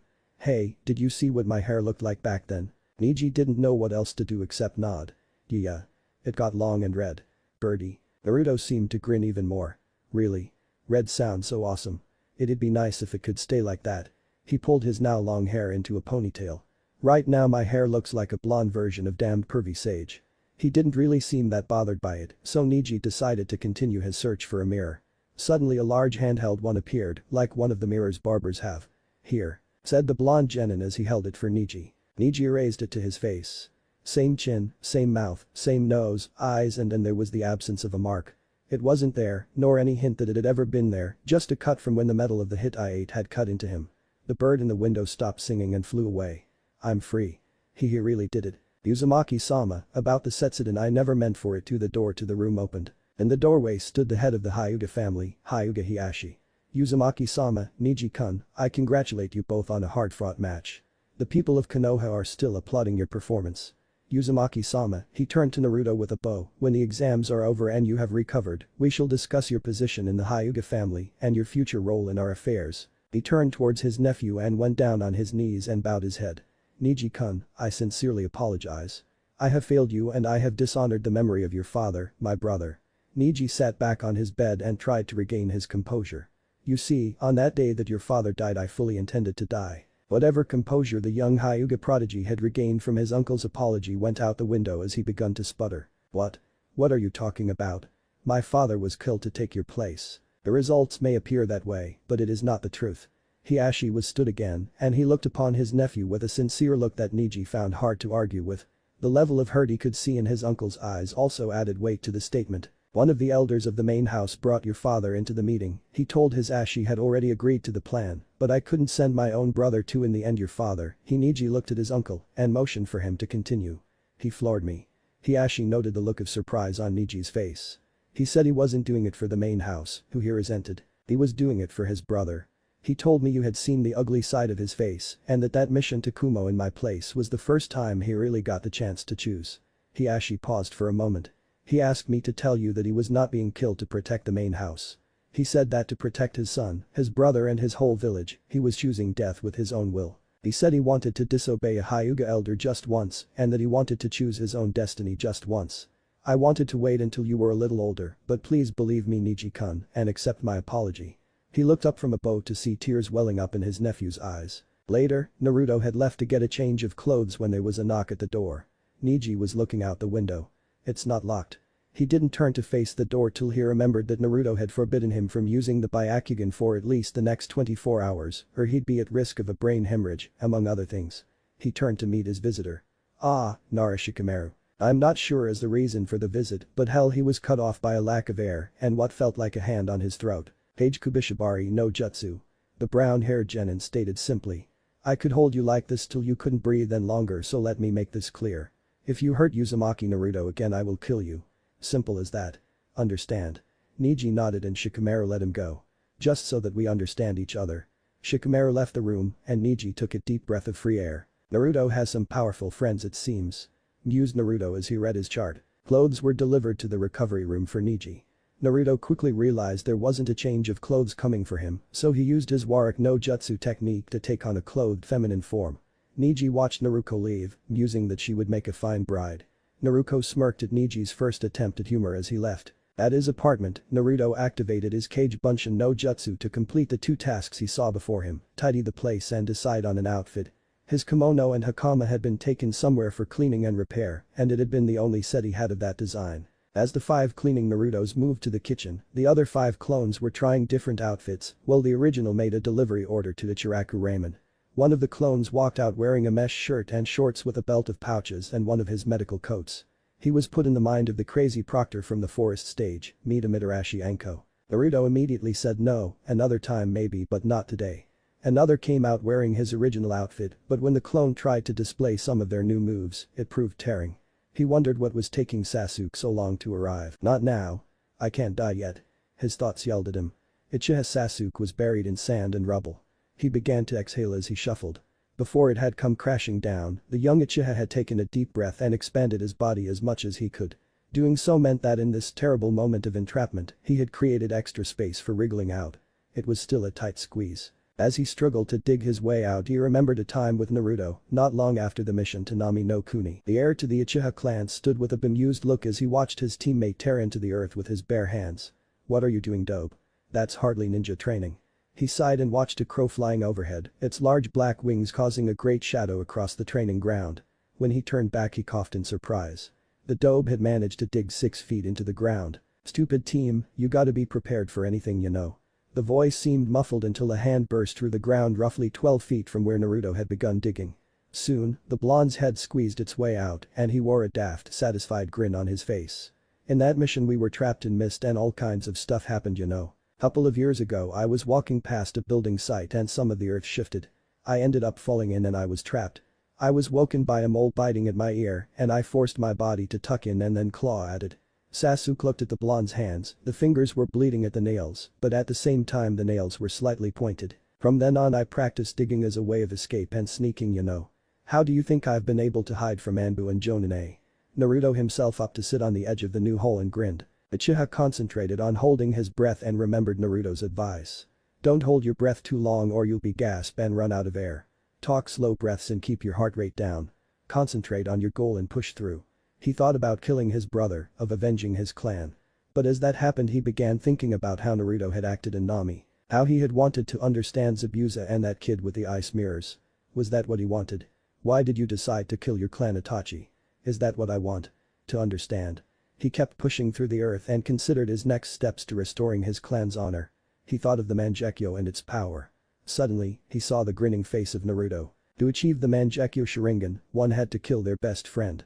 His limited experience in interpersonal relationships told him that was Naruto. Naruto had grown up without a family much like him, and they spent a great deal of their time together, training and competing with one another. He felt close to Naruto. The boy could smile and joke despite his crappy childhood in a way that Sasuke hadn't. And he would kill him to obtain the power to defeat Itachi. Just like his brother, that's a disturbing thought. He wants me meet him with eyes like him, but how can I want to be like a person like him? Sasuke felt rage boil within him and the mark on his shoulder burned, trying to break through the seal Kakashi had put on him. He dug harder, almost swiping the earth like it was an enemy. Finally, light burned his eyes and he took a big lungful of air. Naruto. Thank you for the lesson, Uzumaki-sensei. As he stood in the mirror, Naruto tried to decide if it was the right look for him. Orange 3/4 length trousers tucked into dark orange shin guards and his tool pouch worn to the front instead of the back, a long sleeve mesh shirt with a shoulder holster holding his tesson, and his hit I-8 was fastened across his chest by it. He was wearing black sandals and another of his customized Iryonin coats. This coat was a bit more special than the previous coat. He had a number of seals built into the inside of the coat that could release stored wind chakra to control a fall or give him a speed boost. Or it could release stored lightning chakra as a trap or to add more oomph to an attack. Perfect. As he walked down the corridor to the recovery room, Naruto saw Shikamaru entering the recovery room he and Niji had shared. Thinking that the Nara boy had come to see how he was, he ran the rest of the way and went to open the door when he heard choking. I could hold you like this till you couldn't breathe any longer, so let me make this clear. If you hurt Uzumaki Naruto again I will kill you. Simple as that. Understand? Naruto couldn't tell what Niji's response was, but he heard someone gasp for air, so he assumed Shikamaru had stopped. Just so that we understand each other. The door started to open, so the blonde genin grabbed his report from the basket next to the door and buried his face in it while putting distance between himself and the door. Shikamaru left the room headed back to the arena area. Naruto has some powerful friends it seems. mused Naruto as he read his chart. Did I just refer to myself in the third person? Naruto is concerned. The Kazekage turned to the Sandaime Hokage and gestured at the still raucous crowd. They're quite restless, aren't they? He said with a slight laugh in his voice. Hiruzen nodded. It was quite the match, wasn't it? The Kazekage shook his head. No, Sandaime, I think you'll find it is more to do with the next match. For the other Kages and respected Jonins in the audience, I doubt there is a match they'd enjoy more. The board was showing that the next fight to come was Subaku no Gaara and Uchiha Sasuke. The Kazekage looked around. By the way, where is he? A Jonin with a large scar across his face appeared and whispered into the Hokage's ears. Nothing could be heard by anyone else. Across the arena, people were yelling out for the battles to begin. Shikamaru and Naruto had returned and were watching from a balcony. The young Nara turned to the blonde. Do you know what the deal is, Naruto? Is Uchiha not going to show? Before Naruto could answer, the two genin heard scuttling and turned to find Aburame Shino standing behind them. The bug user pushed his sunglasses back up his nose. Confucius once said. The wise do not approach the dangerous. Could Uchiha have made a wise decision perhaps? Naruto saw Gaara not far from them. He noticed that the redhead's eyes became darker when they mentioned Sasuke. Could that guy have interfered with Sasuke's ability to enter? He smiled and puffed his chest up as he faced the two Konoha genin. What are you talking about? Sasuke is definitely going to be here. Channeling his self-made technique, the Chidori. Kakashi punched his way out of the earth. He turned to see his student, the last Uchiha, claw his way out of the landslide that the Suna genin had left them in. He was happy with the boy's development. His speed and reflexes were close to Guy's pupil, though this was achieved with chakra rather than strict physical training. And by teaching him the Chidori, Kakashi believed he had provided a preferable alternate to the curse mark. As he listened out for watchers or enemies, the copy nin heard the boy rasp something that made his blood run cold. Thank you for the lesson, Uzumaki-sensei. Sasuke-kun doesn't use honorifics. In the time we have worked together, that brat hasn't even referred to my position. What could Uzumaki-kun have taught Sasuke-kun? Tenkuro gripped a railing and felt worry building within him. The match with the Uchiha was part of the invasion plan, and without him, he turned to the red-haired ninja that he feared above all others. Could he have done this? He knows how important this is. Could he have really just completely ignored the mission, just so he could kill? He looked over at their team leader, and he could tell that Baki-sensei was thinking the same thing. Baki took a look across to the other side of the stadium and saw that the Kazekage had fully turned to face the Sandaime. Focusing all of his attention like that, he must be looking for some answers or some way to play for time. Damn that snake Orochimaru. His desire for that Uchiha boy for his experiments may well be the downfall of this invasion. Smoke appeared on the arena floor and two figures walked out of the haze. Finally, wait. Who are they? In the deep blackness of oblivion, a girl all in pink swam unconsciously through the nothingness. Time was as nothing as the pink female appeared to either not care or not understand where she was. Suddenly, a jolt pulled from her blank state and color appeared in her vision again. She saw bubbling yellow in front of her and it burned. She closed her eyes again tightly and tried to return to the nothingness, but a voice screamed at her. Shanro. What the hell were you thinking, you fool? Stop ignoring this and do something. Sakura recognized a voice as much like her own and a figure almost exactly like her but lacking in color, a black and white imitation. Uchineru Sakura. Though her parents were civilians and their parents, the young Kunoichi of Konoha could only deduce that she had some ancestor who was a ninja with a Kekkei Genkai of some sort. Uchineru Sakura voiced her innermost thoughts and egged her on in certain endeavors. Her biggest piece of evidence though was from her fight with Ino Pig. Uchineru Sakura had pushed her out of her mind when she had tried to take possession of Sakura's body. Now, while she had shut herself away from the pain of drowning in the Toad Sage's oil, Uchineru Sakura had taken over the body in her absence. No. Before she had shut her eyes again she had seen her arm and it was black and white like Yaha. I changed form and now you need to take over. We're at the bottom so if you walk us to a wall in your form, we can swap places and allow each of our bodies to recover. The oil is forcing nature chakra into us, so we can use that too. She was cut off by a hand around her throat. Baka. I have a better idea. Your way we leave none the worse off, except my unwanted tenant can take over when she pleases. Instead, I think I'll wear your skin for my escape and store the new chakra inside me instead of you. I'll replace your sorry ass for chakra reserves greater than that senile pervert up there. Reopening her eyes, she checked that Uchineru Sakura's skin was still covering her own. She started to half-wade half-walk through the oil until she reached the side. Then, using Kakashi's training, she started to walk up the side. The monochromatic skin started to crack and peel. Sakura felt the burn but kept going. In her mind she heard Uchineru Sakura whimper in pain, her throat having become too raw to continue screaming. Don't be like that, look at the positives, I will still be alive and with your sacrifice, I'll be stronger than ever, and Sasuke-kun will have to notice me. Jiraiya collapsed in front of the oil fountain, his body exhausted from weeks of running. As Gamabunta leapt into the clearing and moved in for the kill, he mused that it was a funny little circle of fate in that he should meet his end in the mountains, where he had learned he would apprentice the savior. The fountain exploded just as the giant toad sword came down. Jiraiya looked up to see a stone toad, the size of a man and wearing a red kipao dress, blocking the sword. The stone toad leapt forward and landed a kick on Gamabunta's face. The large toad was sent an incredible distance into the air. The stone toad landed and started forming a series of hand seals he didn't recognize. Doten. Automagikushi no Dangan. As the stone toad pushed their hands out, holes opened in the palms, and a mass of tadpoles made of stone burst forth and drove straight into Gamabunta, sending him further and further away. The stone tad turned and walked over to the toad Sannin and knelt down next to him. How was that, sensei? SS Sakura-chan. In the center of the arena stood the toad Sannin with his apprentice. Sakura was wearing a pink sleeveless kimono-style blouse with a red obi sash and red 3/4 length trousers. Along with this she was wearing Jetta sandals like her sensei's. They walked over to the steps and found some seats, ignoring the stares and questioning until finally the crowds returned to demanding that the next fight get underway. Sakura began to look agitated. Where's Sasuke-kun? The scarred ninja appeared next to Genma the proctor, and after a small conversation, the proctor stepped forward and raised his voice to the audience. Ladies and gentlemen. Due to an unforeseen delay in the arrival of one of the combatants, we are going to move on to the next battle. All around the stadium, Genma noticed mixed reactions. Some looked pleased that something was coming while others looked put out. Likely some are just here to see how the last Uchiha performs. Bunch of pompous money grabbers. He cleared his throat and returned to the announcement. Aburam Shino vs Subaku no Kankuro. Will the combatants please come on down? Shoot. Kankuro looked out at the arena floor and then at the puppet strapped to his back. My match doesn't really matter. That shady guy looks easy enough, but after what he did the other guy he faced, I don't want to risk damaging Karasu so soon before the invasion. Damn, I don't like backing out of an easy fight like this. He raised his hand into the air and shouted down to the proctor. I forfeit. On the other side of the stadium, Naruto and Shikamaru watched as Shino's clothes rustled with activity and the noise of clicking and screeching could be heard. Both were put in mind of a beehive after poking it with a stick. They couldn't read Shino very well, but if they could hazard a guess, they were both in agreement that Aburam Shino looked like he was ready to blow a gasket. We need to play for time.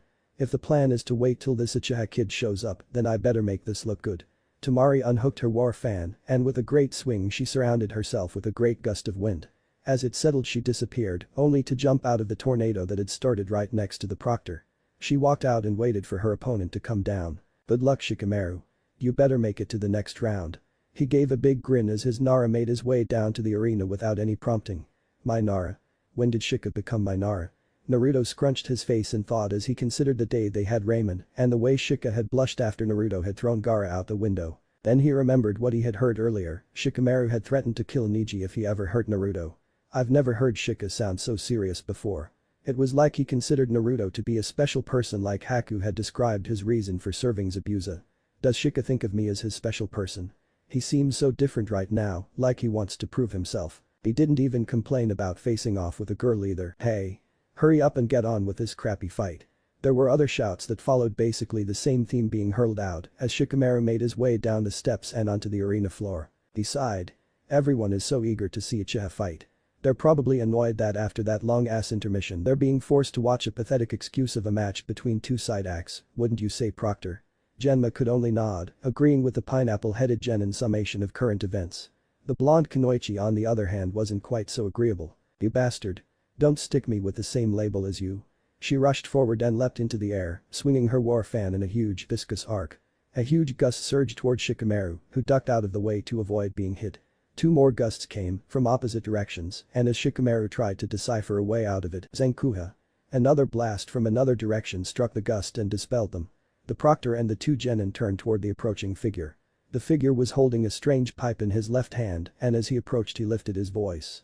Sorry I'm late, but I was meeting a teammate whilst he was convalescing and lost track of time. Up in the stands, Gaara showed a rare display of emotion. Shock. Team leader Baki was also shocked as he looked at the approaching figure. Gaara, I thought you. Kanuta Dosu, reporting for duty. On the night of a full moon in Konohagakure, during the month allotted for training before the final round of the Chunin exams, the youngest child of the Kazuki age of Sunagakure sat on the roof of a tall and elegant building. He stared up at the bright orb in the night sky and felt Shukaku's bloodlust rise up within him. He had chosen the roof because it separated him from the rest. He knew he would have killed the one who claimed the title of team leader and the two who called themselves his siblings if he had been near them on that night, a night when Shukaku's bloodlust could overpower his self-control. He started to wonder what sleep felt like when he sensed the approach of another. The figure's face was almost completely covered in bandages, and he wore a Hittite that indicated him as one of Orochimaru's ninja. He couldn't remember his name, only that he had been the one who beat the roly-poly blob genin. A mistake on your part, Snackling. Shukaku is hungry and you're here. You sure got me. Kanuta Dosu, leader of Atagaku's premier genin squad, Team Dosu, called out to the Suna genin. I guess you really don't sleep. That's a shame for you then, I was going to get you quite like while you slept. Now, we'll have to fight. Right here, right now. And my chances of facing the Uchiha boy will get ever higher. He pulled his sleeve back to reveal the melody arm. I know about your sand armor, Suna-kun, how about we see how it holds up against my Kaiamaisen? Dosu was sure of himself. He had made it to the final round, he was the team leader, and he was the smart. The sound from his melody arm could make it through whatever thickness the sand could offer and rattle the bones of the boy inside. He had tools, kunai, throwing stars and exploding tags. If push came to shove then he always had Is he laughing? That Suna freak is actually laughing. Gaara stood and looked down at the Odo Nin. Foolish. He gets thirsty during the full moon. Gaara's eyes closed and everything seemed to disappear into blackness. For a moment he felt calm, relaxed. Is this what sleep feels like? He wondered. It didn't last. Soon his body was surrounded in pain, he felt like he was being eaten by millions and billions of little ants. Shukaku was devouring him again, just like every other time he had tried to sleep or let Shukaku take over. He pulled himself out of his rest and forced his eyes to open, to wake up. He woke to see 3 hideous rips across the roof. Like a gigantic animal had scratched into it. In the midst of this was a blood-stained corpse. Shukaku has fed then. But that, he turned away and left, having no further interest in the sight. On a separate rooftop, Kanuta Dosu watched a red-haired ninja leave. He turned his attention back to stitching the cut across his chest. He knew it was more luck than skill that had saved him. The straw raincoat he wore was a rare artifact from Kusagakure that he had taken for himself during a mission. The Wara shroud allowed him to manipulate straw for a number of uses. In this case he had created a straw dummy and had it filled with a number of blood packs that he kept for just such an occasion. The dummy didn't move, talk or attack like a cage bunshin could, but it didn't disappear after either. With this, the higher-ups would think he was dead. This gave him the perfect chance undercover reconnaissance. Orochimaru set us up. My team were gonna be lambs to the slaughter for his experiments with the Uchiha. Wait is now, I have 3 options. 1. Finish the mission I was given and kill Uchiha. 2. Let everyone think I'm dead and run. 3. Kill Orochimaru-sensei. If I kill Uchiha, Orochimaru will either kill me or reward me. My money's on kill. If I run, Kin and Zaku will be killed since they probably still think Orochimaru was only testing us. Killing Orochimaru-sensei probably has the best payout, but if I can't beat that Suna brat, then what chance do I have against my own sensei? His thoughts are disturbed when he realizes he's not alone on the roof. He sees an old man covered in bandages. That was an impressive move there, Odo Nin, Kanuta Dosu, said Shimura Danzo. Perhaps we can go downstairs for some tea and we can talk about village allegiances. Dosu watched the first fight of the final round from a concealed spot, deciding to keep his distance from the red-headed Suna Nin. He was dismayed by the Uchiha brat's non-attendance, but that was another matter. For now, he decided to map out the battle capabilities of his future opponents. Uzumaki was clearly a master of his stealth, indicated by how cleanly, quickly and quietly he had tunneled through the ground. Dosu knew servants of Orochimaru who could turn into giant moles that were messier. He was also an intuitive fighter with ridiculously efficient regenerative powers and a gruesome long-range attack. That guy will have to fight Uchiha or Gaara before getting to me, I should be safe then. As for my side of the exams, that Aburam guy is someone I'd want to keep my distance from after what he did to Zaku. The Nara seemed unmotivated in his fight with Kin, but he's obviously capable and powerful.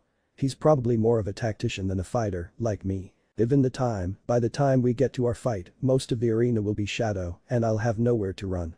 Then there's Gaara's brother and sister. She seems reliant on her fan, a long-range fighter with a wind nature. Zankuha should dispel any wind attacks, then I should get close and separate her from the fan. The guy is a puppet user and doubtless he's able to use it for a lot more things than simple substitution. Probably holding back. Still, the puppets made of hollow wood and sound can still break it or try to get past it and hit the puppet master. He watched as a scarred ninja that Danzo-sensei had identified as Namiashi Raido appeared next to the proctor and after a small conversation, the proctor stepped forward and raised his voice to the audience. Ladies and gentlemen. Due to an unforeseen delay in the arrival of one of the combatants, we are going to move on to the next battle. Dosu squinted his eye in annoyance. He had hoped to see his once target in combat again, but it seemed he had either run off or been taken care of prior to the match. But for it to be delayed rather than disqualify Uchiha, likely there were some higher-ups with deep pockets that wanted Uchiha to fight whenever he got here to see how the last Uchiha performs. The proctor wasn't finished. Aburame Shino vs Subaku no Kankuro. Will the combatants please come on down? Shoot. Kankuro looked out at the arena floor and then at the puppet strapped to his back. My match doesn't really matter. That shady guy looks easy enough, but after what he did the other guy he faced, I don't want to risk damaging Karasu so soon before the invasion. Damn, I don't like backing out of an easy fight like this. He raised his hand into the air and shouted down to the proctor. I forfeit. On another side of the stadium, Kinuta Dosu watched as the Aburame Genin's clothes rustled with activity and the noise of clicking and screeching could be heard. Like a beehive that had just been poked with a stick. Dosu remembered once when Kin had used her senbon to knock a beehive on one the Sound 5's heads. It was the 8-limbed Kidomaru, if he remembered correctly. It was hilarious until the spidery ninja started eating the bees. He couldn't read the Aburame from such a distance, but at a guess, he was almost certain that Aburame Shino looked like he was ready to blow a gasket. We need to play for time. If the plan is to wait till this Uchiha kid shows up, then I better make this look good. Tamari unhooked her war fan, and with a great swing she surrounded herself with a great gust of wind. As it settled she disappeared, only to jump out of the tornado that had started right next to the proctor. She walked out and waited for her opponent to come down. A powerful gust that masks high-speed movement, making it look like teleportation. Rather flashy really, not very in keeping with the image she was presenting. She's playing for time. Surmised Dosu. They must be waiting for Uchiha to show up before they attack. And yet for the puppet user to forfeit, to conceal his full capabilities, they're waiting for Uchiha to show up. He shifted his weight and considered his next step, entering the public view. Obviously I could just drop down now and begin with Nara, but then I'll have to face the Sunanin. If I wait for them to start then I have a chance of seeing her in action, but I could risk disqualification. Hey. Hurry up and get on with this crappy fight. There were other shouts that followed, basically the same theme being hurled out as Shikamaru made his way down the steps and onto the arena floor. He sighed. Everyone is so eager to see Uchiha fight. They're probably annoyed that after that long-ass intermission they're being forced to watch a pathetic excuse of a match between two side acts, wouldn't you say, Proctor? Genma could only nod, agreeing with the pineapple-headed Genin's summation of current events. From his hidden spot, Dosu also nodded in agreement. As he did so, he saw the blonde Kunoichi rush forward and a third option for this fight came to him. You bastard. Don't stick me with the same label as you. She leapt into the air, swinging her war fan in a huge viscous arc. A huge gust surged toward Shikamaru, who ducked out of the way to avoid being hit. Two more gusts came, from opposite directions, and as Shikamaru tried to decipher a way out of it, Zenkuha. Another blast from another direction struck the gust and dispelled them. The proctor and the two genin turned toward the approaching figure. The figure was holding a strange pipe in his left hand, and as he approached he lifted his voice. Sorry I'm late, but I was meeting a teammate whilst he was convalescing and lost track of time. Up in the stands, Gaara showed a rare display of emotion. Shock. Team leader Baki was also shocked as he looked at the approaching figure. Gaara, I thought you. Kinuta Dosu, reporting for duty. He stood at full height, his hunching would have made his entrance rather anticlimactic. He had also updated his wardrobe. He still had his Atagakur standard issue boots, snake-patterned scarf and trousers with a Wara shroud. However, he was now wearing a short-sleeved black jacket that was open and stopped above his midriff. His scar from Shukaku's attack was very visible, as was his previously hidden weapon, the Melody Arm. He held a long chakra-enriched pipe in his left hand and slid it into a holster on his boot. There was another change he had made that the others were staring at intently. His hit I-8. Kinuta Dosu, leader of Team Dosu, formerly of Kusagakur, formerly of Atagakur, currently a Konohagakure genin, ready to fight sir. He gave a small bow to the proctor. The Suna Kunoichi was having none of it. He's late for his match with the pineapple head, he's forfeited his match by default. Now get him off the field or I lug. Her speech was cut off as Dosu, channeling air out of the pipe, rocketed towards her and punched her in the stomach with his Melody Arm. He activated his Kayamisen and punched again. She fell back a short distance, clutching her stomach until she started retching, throwing up in the middle of the arena. Dosu turned to the proctor. It was supposed to be a one-on-one between the Nara and myself, and the young girl over there attacked my opponent before you gave the mark.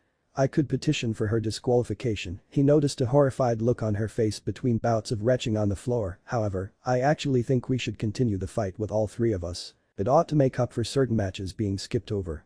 He made it sound as logical as he could, and beneath his raps he smiled as the proctor nodded in agreement. The proctor raised his voice again to the audience.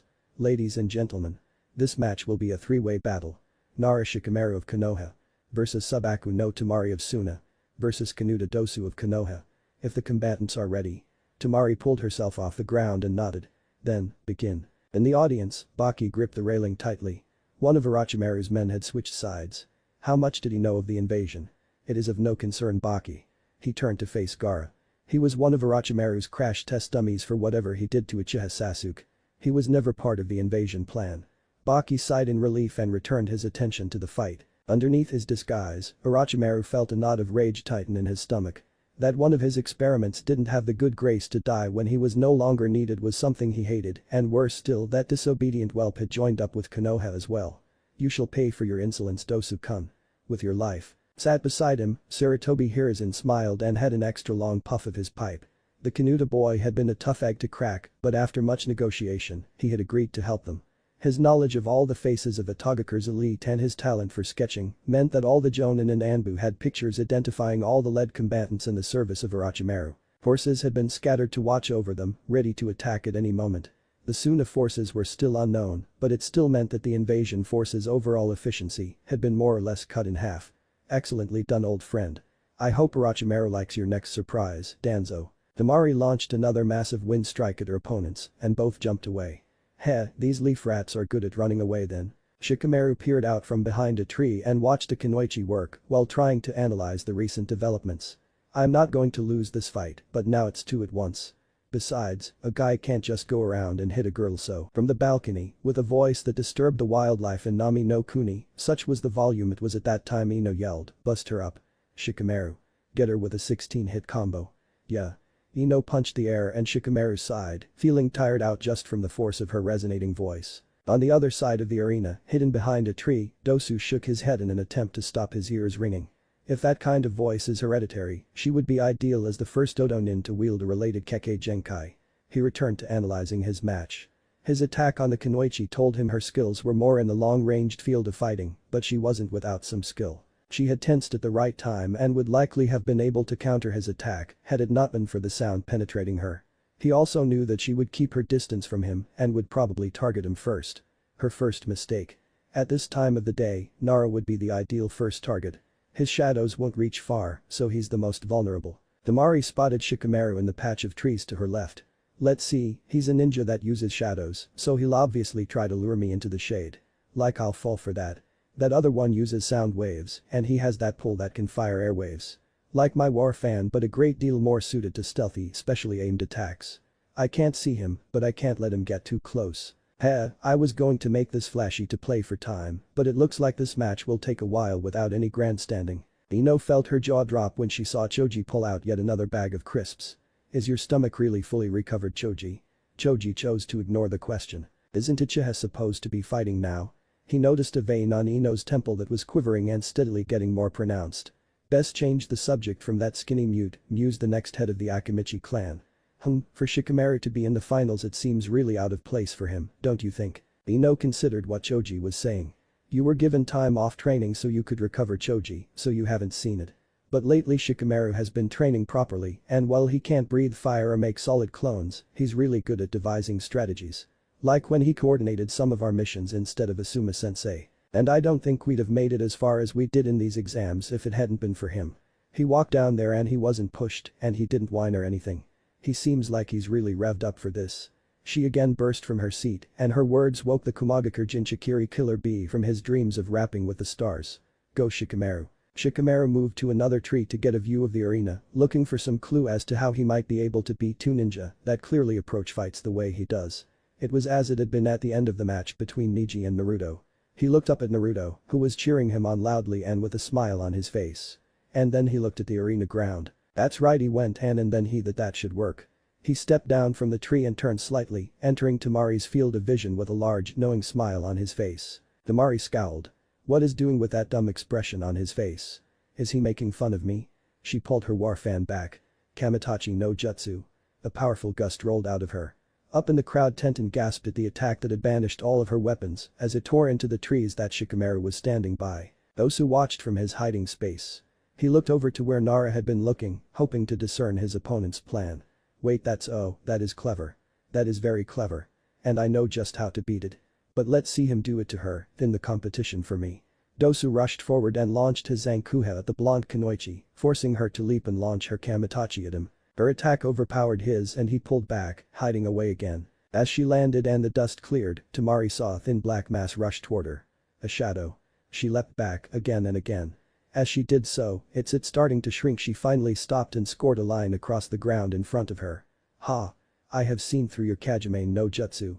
She saw a tired look on his face, along with a long cut across his cheek. There's a limit to how much you can stretch and shape your shadow, isn't there?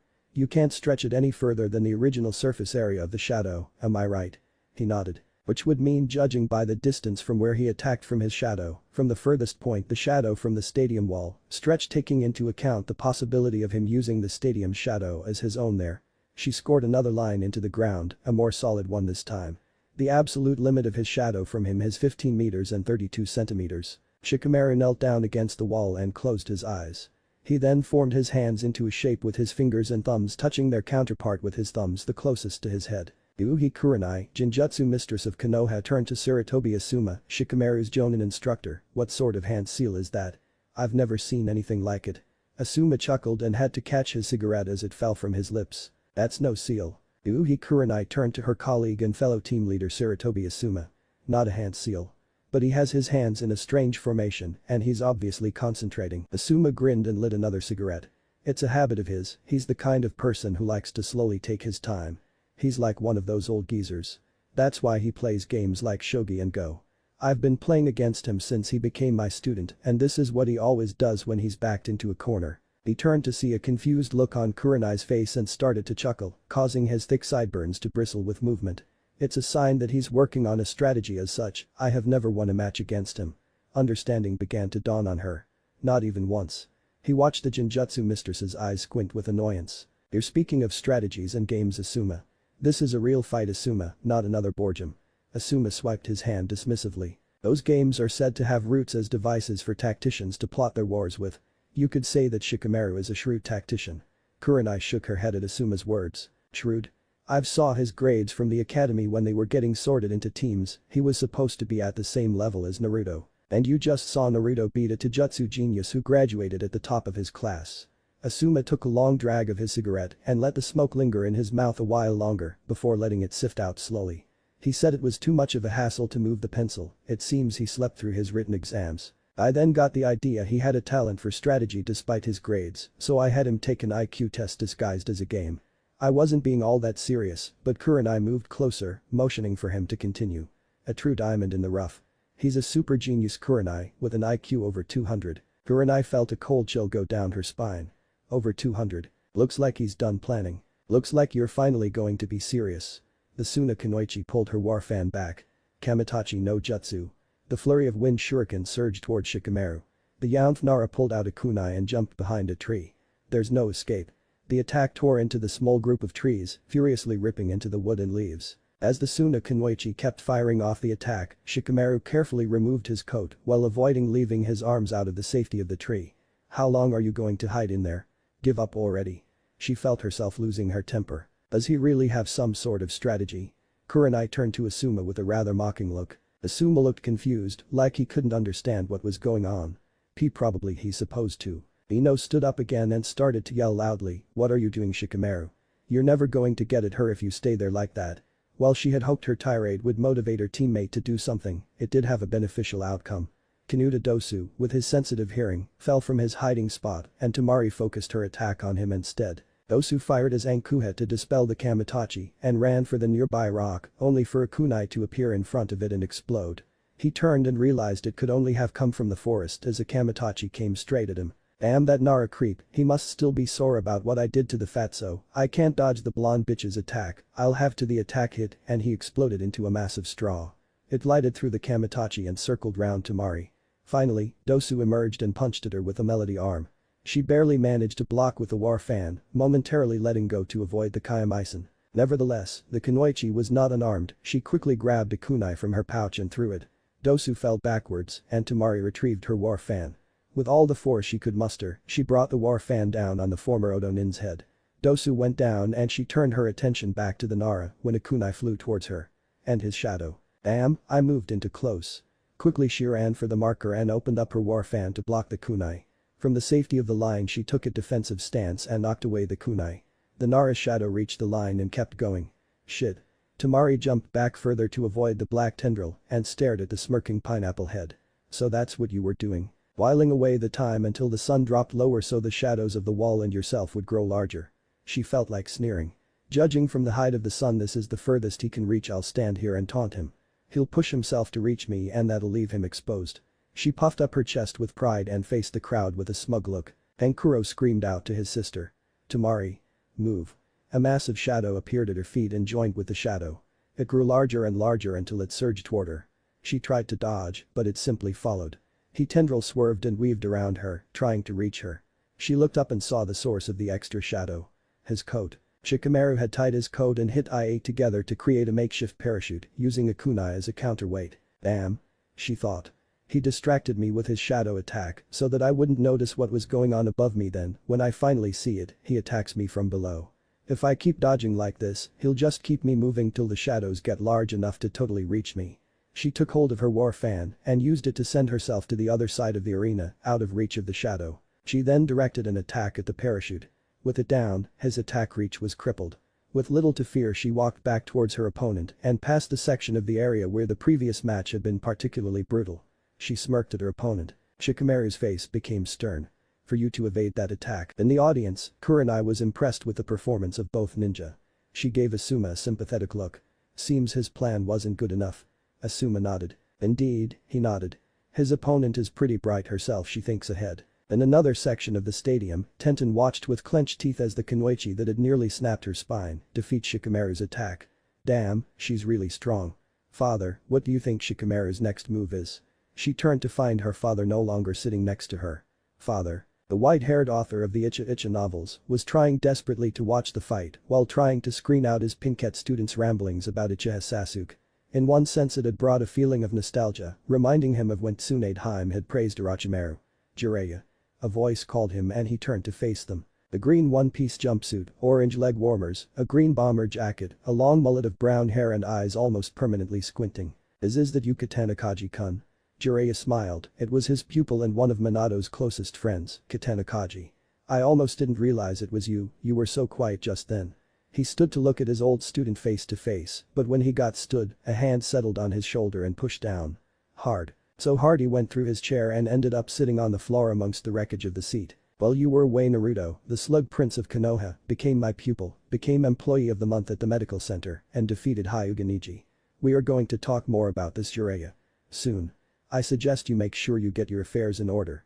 With that he walked away. Jiraiya remained on the floor while Sakura, who had heard what Katanakaji had said, started on a rant about the many times Naruto has insulted her or interfered in her relationship with Sasuke. I get the feeling I have made a serious mistake. He mused to himself. Tamari looked up at the sun. If I keep this up, his shadow will keep growing and he'll keep expanding his reach. I need to end this now. With that she planted her war fan into the ground and hid behind it. First I'll create a cage bunchen and send it out to distract him, then I'll push as much chakra as I can muster into a super-powered Kamitachi. Right now his shadow as she saw a tendril reach out and used a hole in the ground as a marker to estimate its maximum reach. Good. She formed the hand seal. Time to begin the plan, cage bunchen. No, her whole body froze up. What the my body is. She stood up and saw her opponent doing the same. Shikamaru smiled, finally, Kajime no Jutsu. Success. He allowed his eyes to drift slightly to the audience and saw Choji spluttering half-chewed crisps everywhere. Ino was cheering and jumping about too much to notice. The other Sunanin were both looking very confused. Naruto looked really happy. Naruto, please acknowledge the progress I've made thanks to you. Then he saw him. And he was approaching Naruto. Shikamaru turned away and tried to stay focused as he made Tamari turn to look behind her. To answer your question, I can reach you because of what's behind you. Remember? Naruto dug a tunnel to ambush Hyuga in the last match. That hole behind you is connected to large hole here in front of you. No way, shadow in the tunnel. Exactly. Hey Niji, should you really be up and about now? I hit you pretty hard and that seal removal still needs time to settle. Naruto looked at the Juken prodigy curiously. Niji came to stand at the balcony next to the blonde genin. I could say something similar to you, Naruto.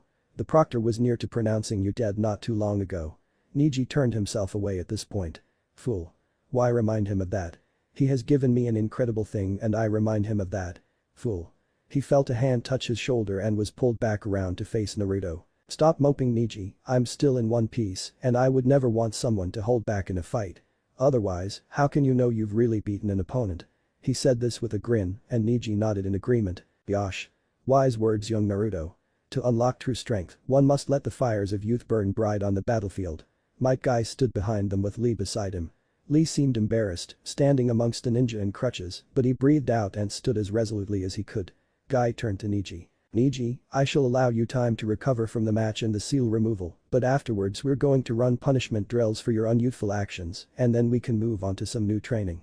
I recently ran into my old sensei and so I can now train you a special jutsu that should prove invaluable."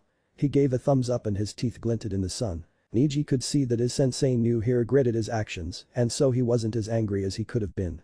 They all turned to watch the rest of the fight and Naruto wrapped an arm around Niji to pull up to cheer Niji on until Niji started to join in on the cheering, the blonde's enthusiasm proving contagious. Asuma smiled at his student's clever ruse. He kept attacking with his shadow to direct her towards that tunnel, like hurting the Naruto. He was so much more active in this battle and so plainly obvious that the Kunoichi never took into account the idea of there being hidden shadows. "Clever, Shikamaru. You planned so many moves ahead, like in a game of shogi. There's no way for her to escape. It's checkmate." Temari gritted her teeth. "This guy, that trick he pulled with his shirt was just to move me to here. He forced Osu out into a fight with me for the same reason and to make me take care of him while he maintained his position. All of his moves so far I thought they were desperate attacks, but all diversions." She felt herself being pulled forward, being forced to walk until she was face to face with a tactician who dwarfed her own strategic skills. "You can't make me quit just by trapping me like this, so you better have something else, brat," she said with what little bravado she had left. "Think. Temari, think. There's got to be a way out of this." The crowds were cheering now, though the matchup had seemed totally tame to everyone at first, the recent upset had drastically changed their opinion. It wasn't flashy or bizarre, it was simply one of the best tactical battles they'd seen. The older members of the audience started to chatter about how they'd done something similar in a game of shogi. Asuma started to clap his hands in approval. Toji had begun to tear through his snacks at an incredible pace, the exhilaration of the battle whetting his appetite. When suddenly, from the corner of his eye, Shikamaru saw Naruto's arm around Niji's and it tore at his concentration. He felt he had to see this properly, that if he did so it wouldn't be true. And the Kajimane fell apart. An opening. Temari felt her body relax and aimed a solid kick into the Nara's face. He rolled with the kick and spun to deliver his own. It landed with a meaty thwack and she felt her shoulder pop out of place. She dove for her fan and dragged as much chakra as possible out of herself and hurriedly crammed it into her war fan. Do it now. Do it quick before he has the chance to relaunch his Kajimane. From this close proximity, he'll be worse off than that Kunoichi from before.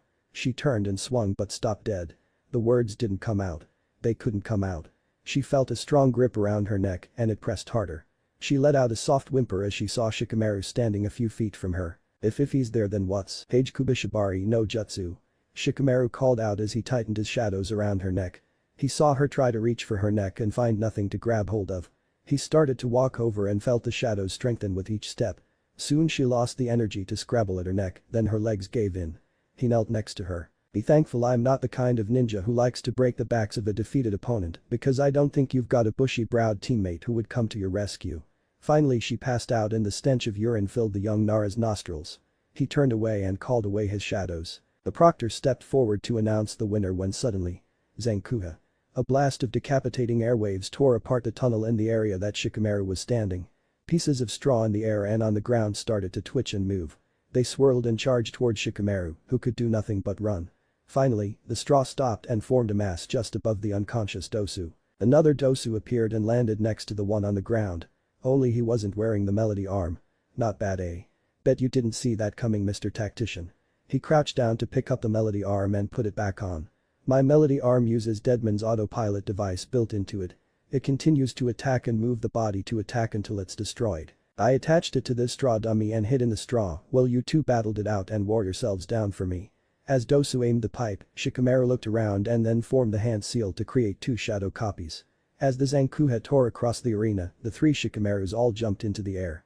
The attack struck too, but they quickly became smoke. Illusions. The real Shikamaru was just on the edge and was propelled to the side. Dosu watched as the pineapple head made a solid landing in a large puddle of blood. No. He predicted the direction of my attack and plotted where to land. That area there should be soft and spongy still, perfect landing spot.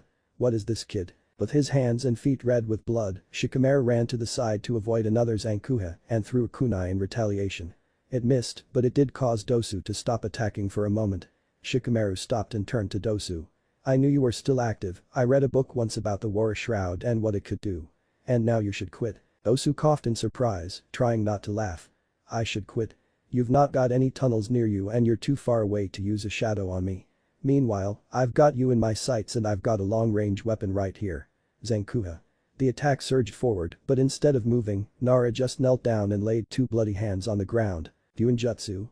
Moko. Kai. The ground shook once more and again it erupted with kunai and shuriken and all manner of weapons, all aimed at Dosu. They collided with the Zankuha, and though some shattered, the rest soon overpowered the attack. Dosu ran. How in the world did he do that? He didn't make it, he's not the caster. And this is some sort of Uzumaki clan special Fuinjutsu. Nearly a bloodline blood.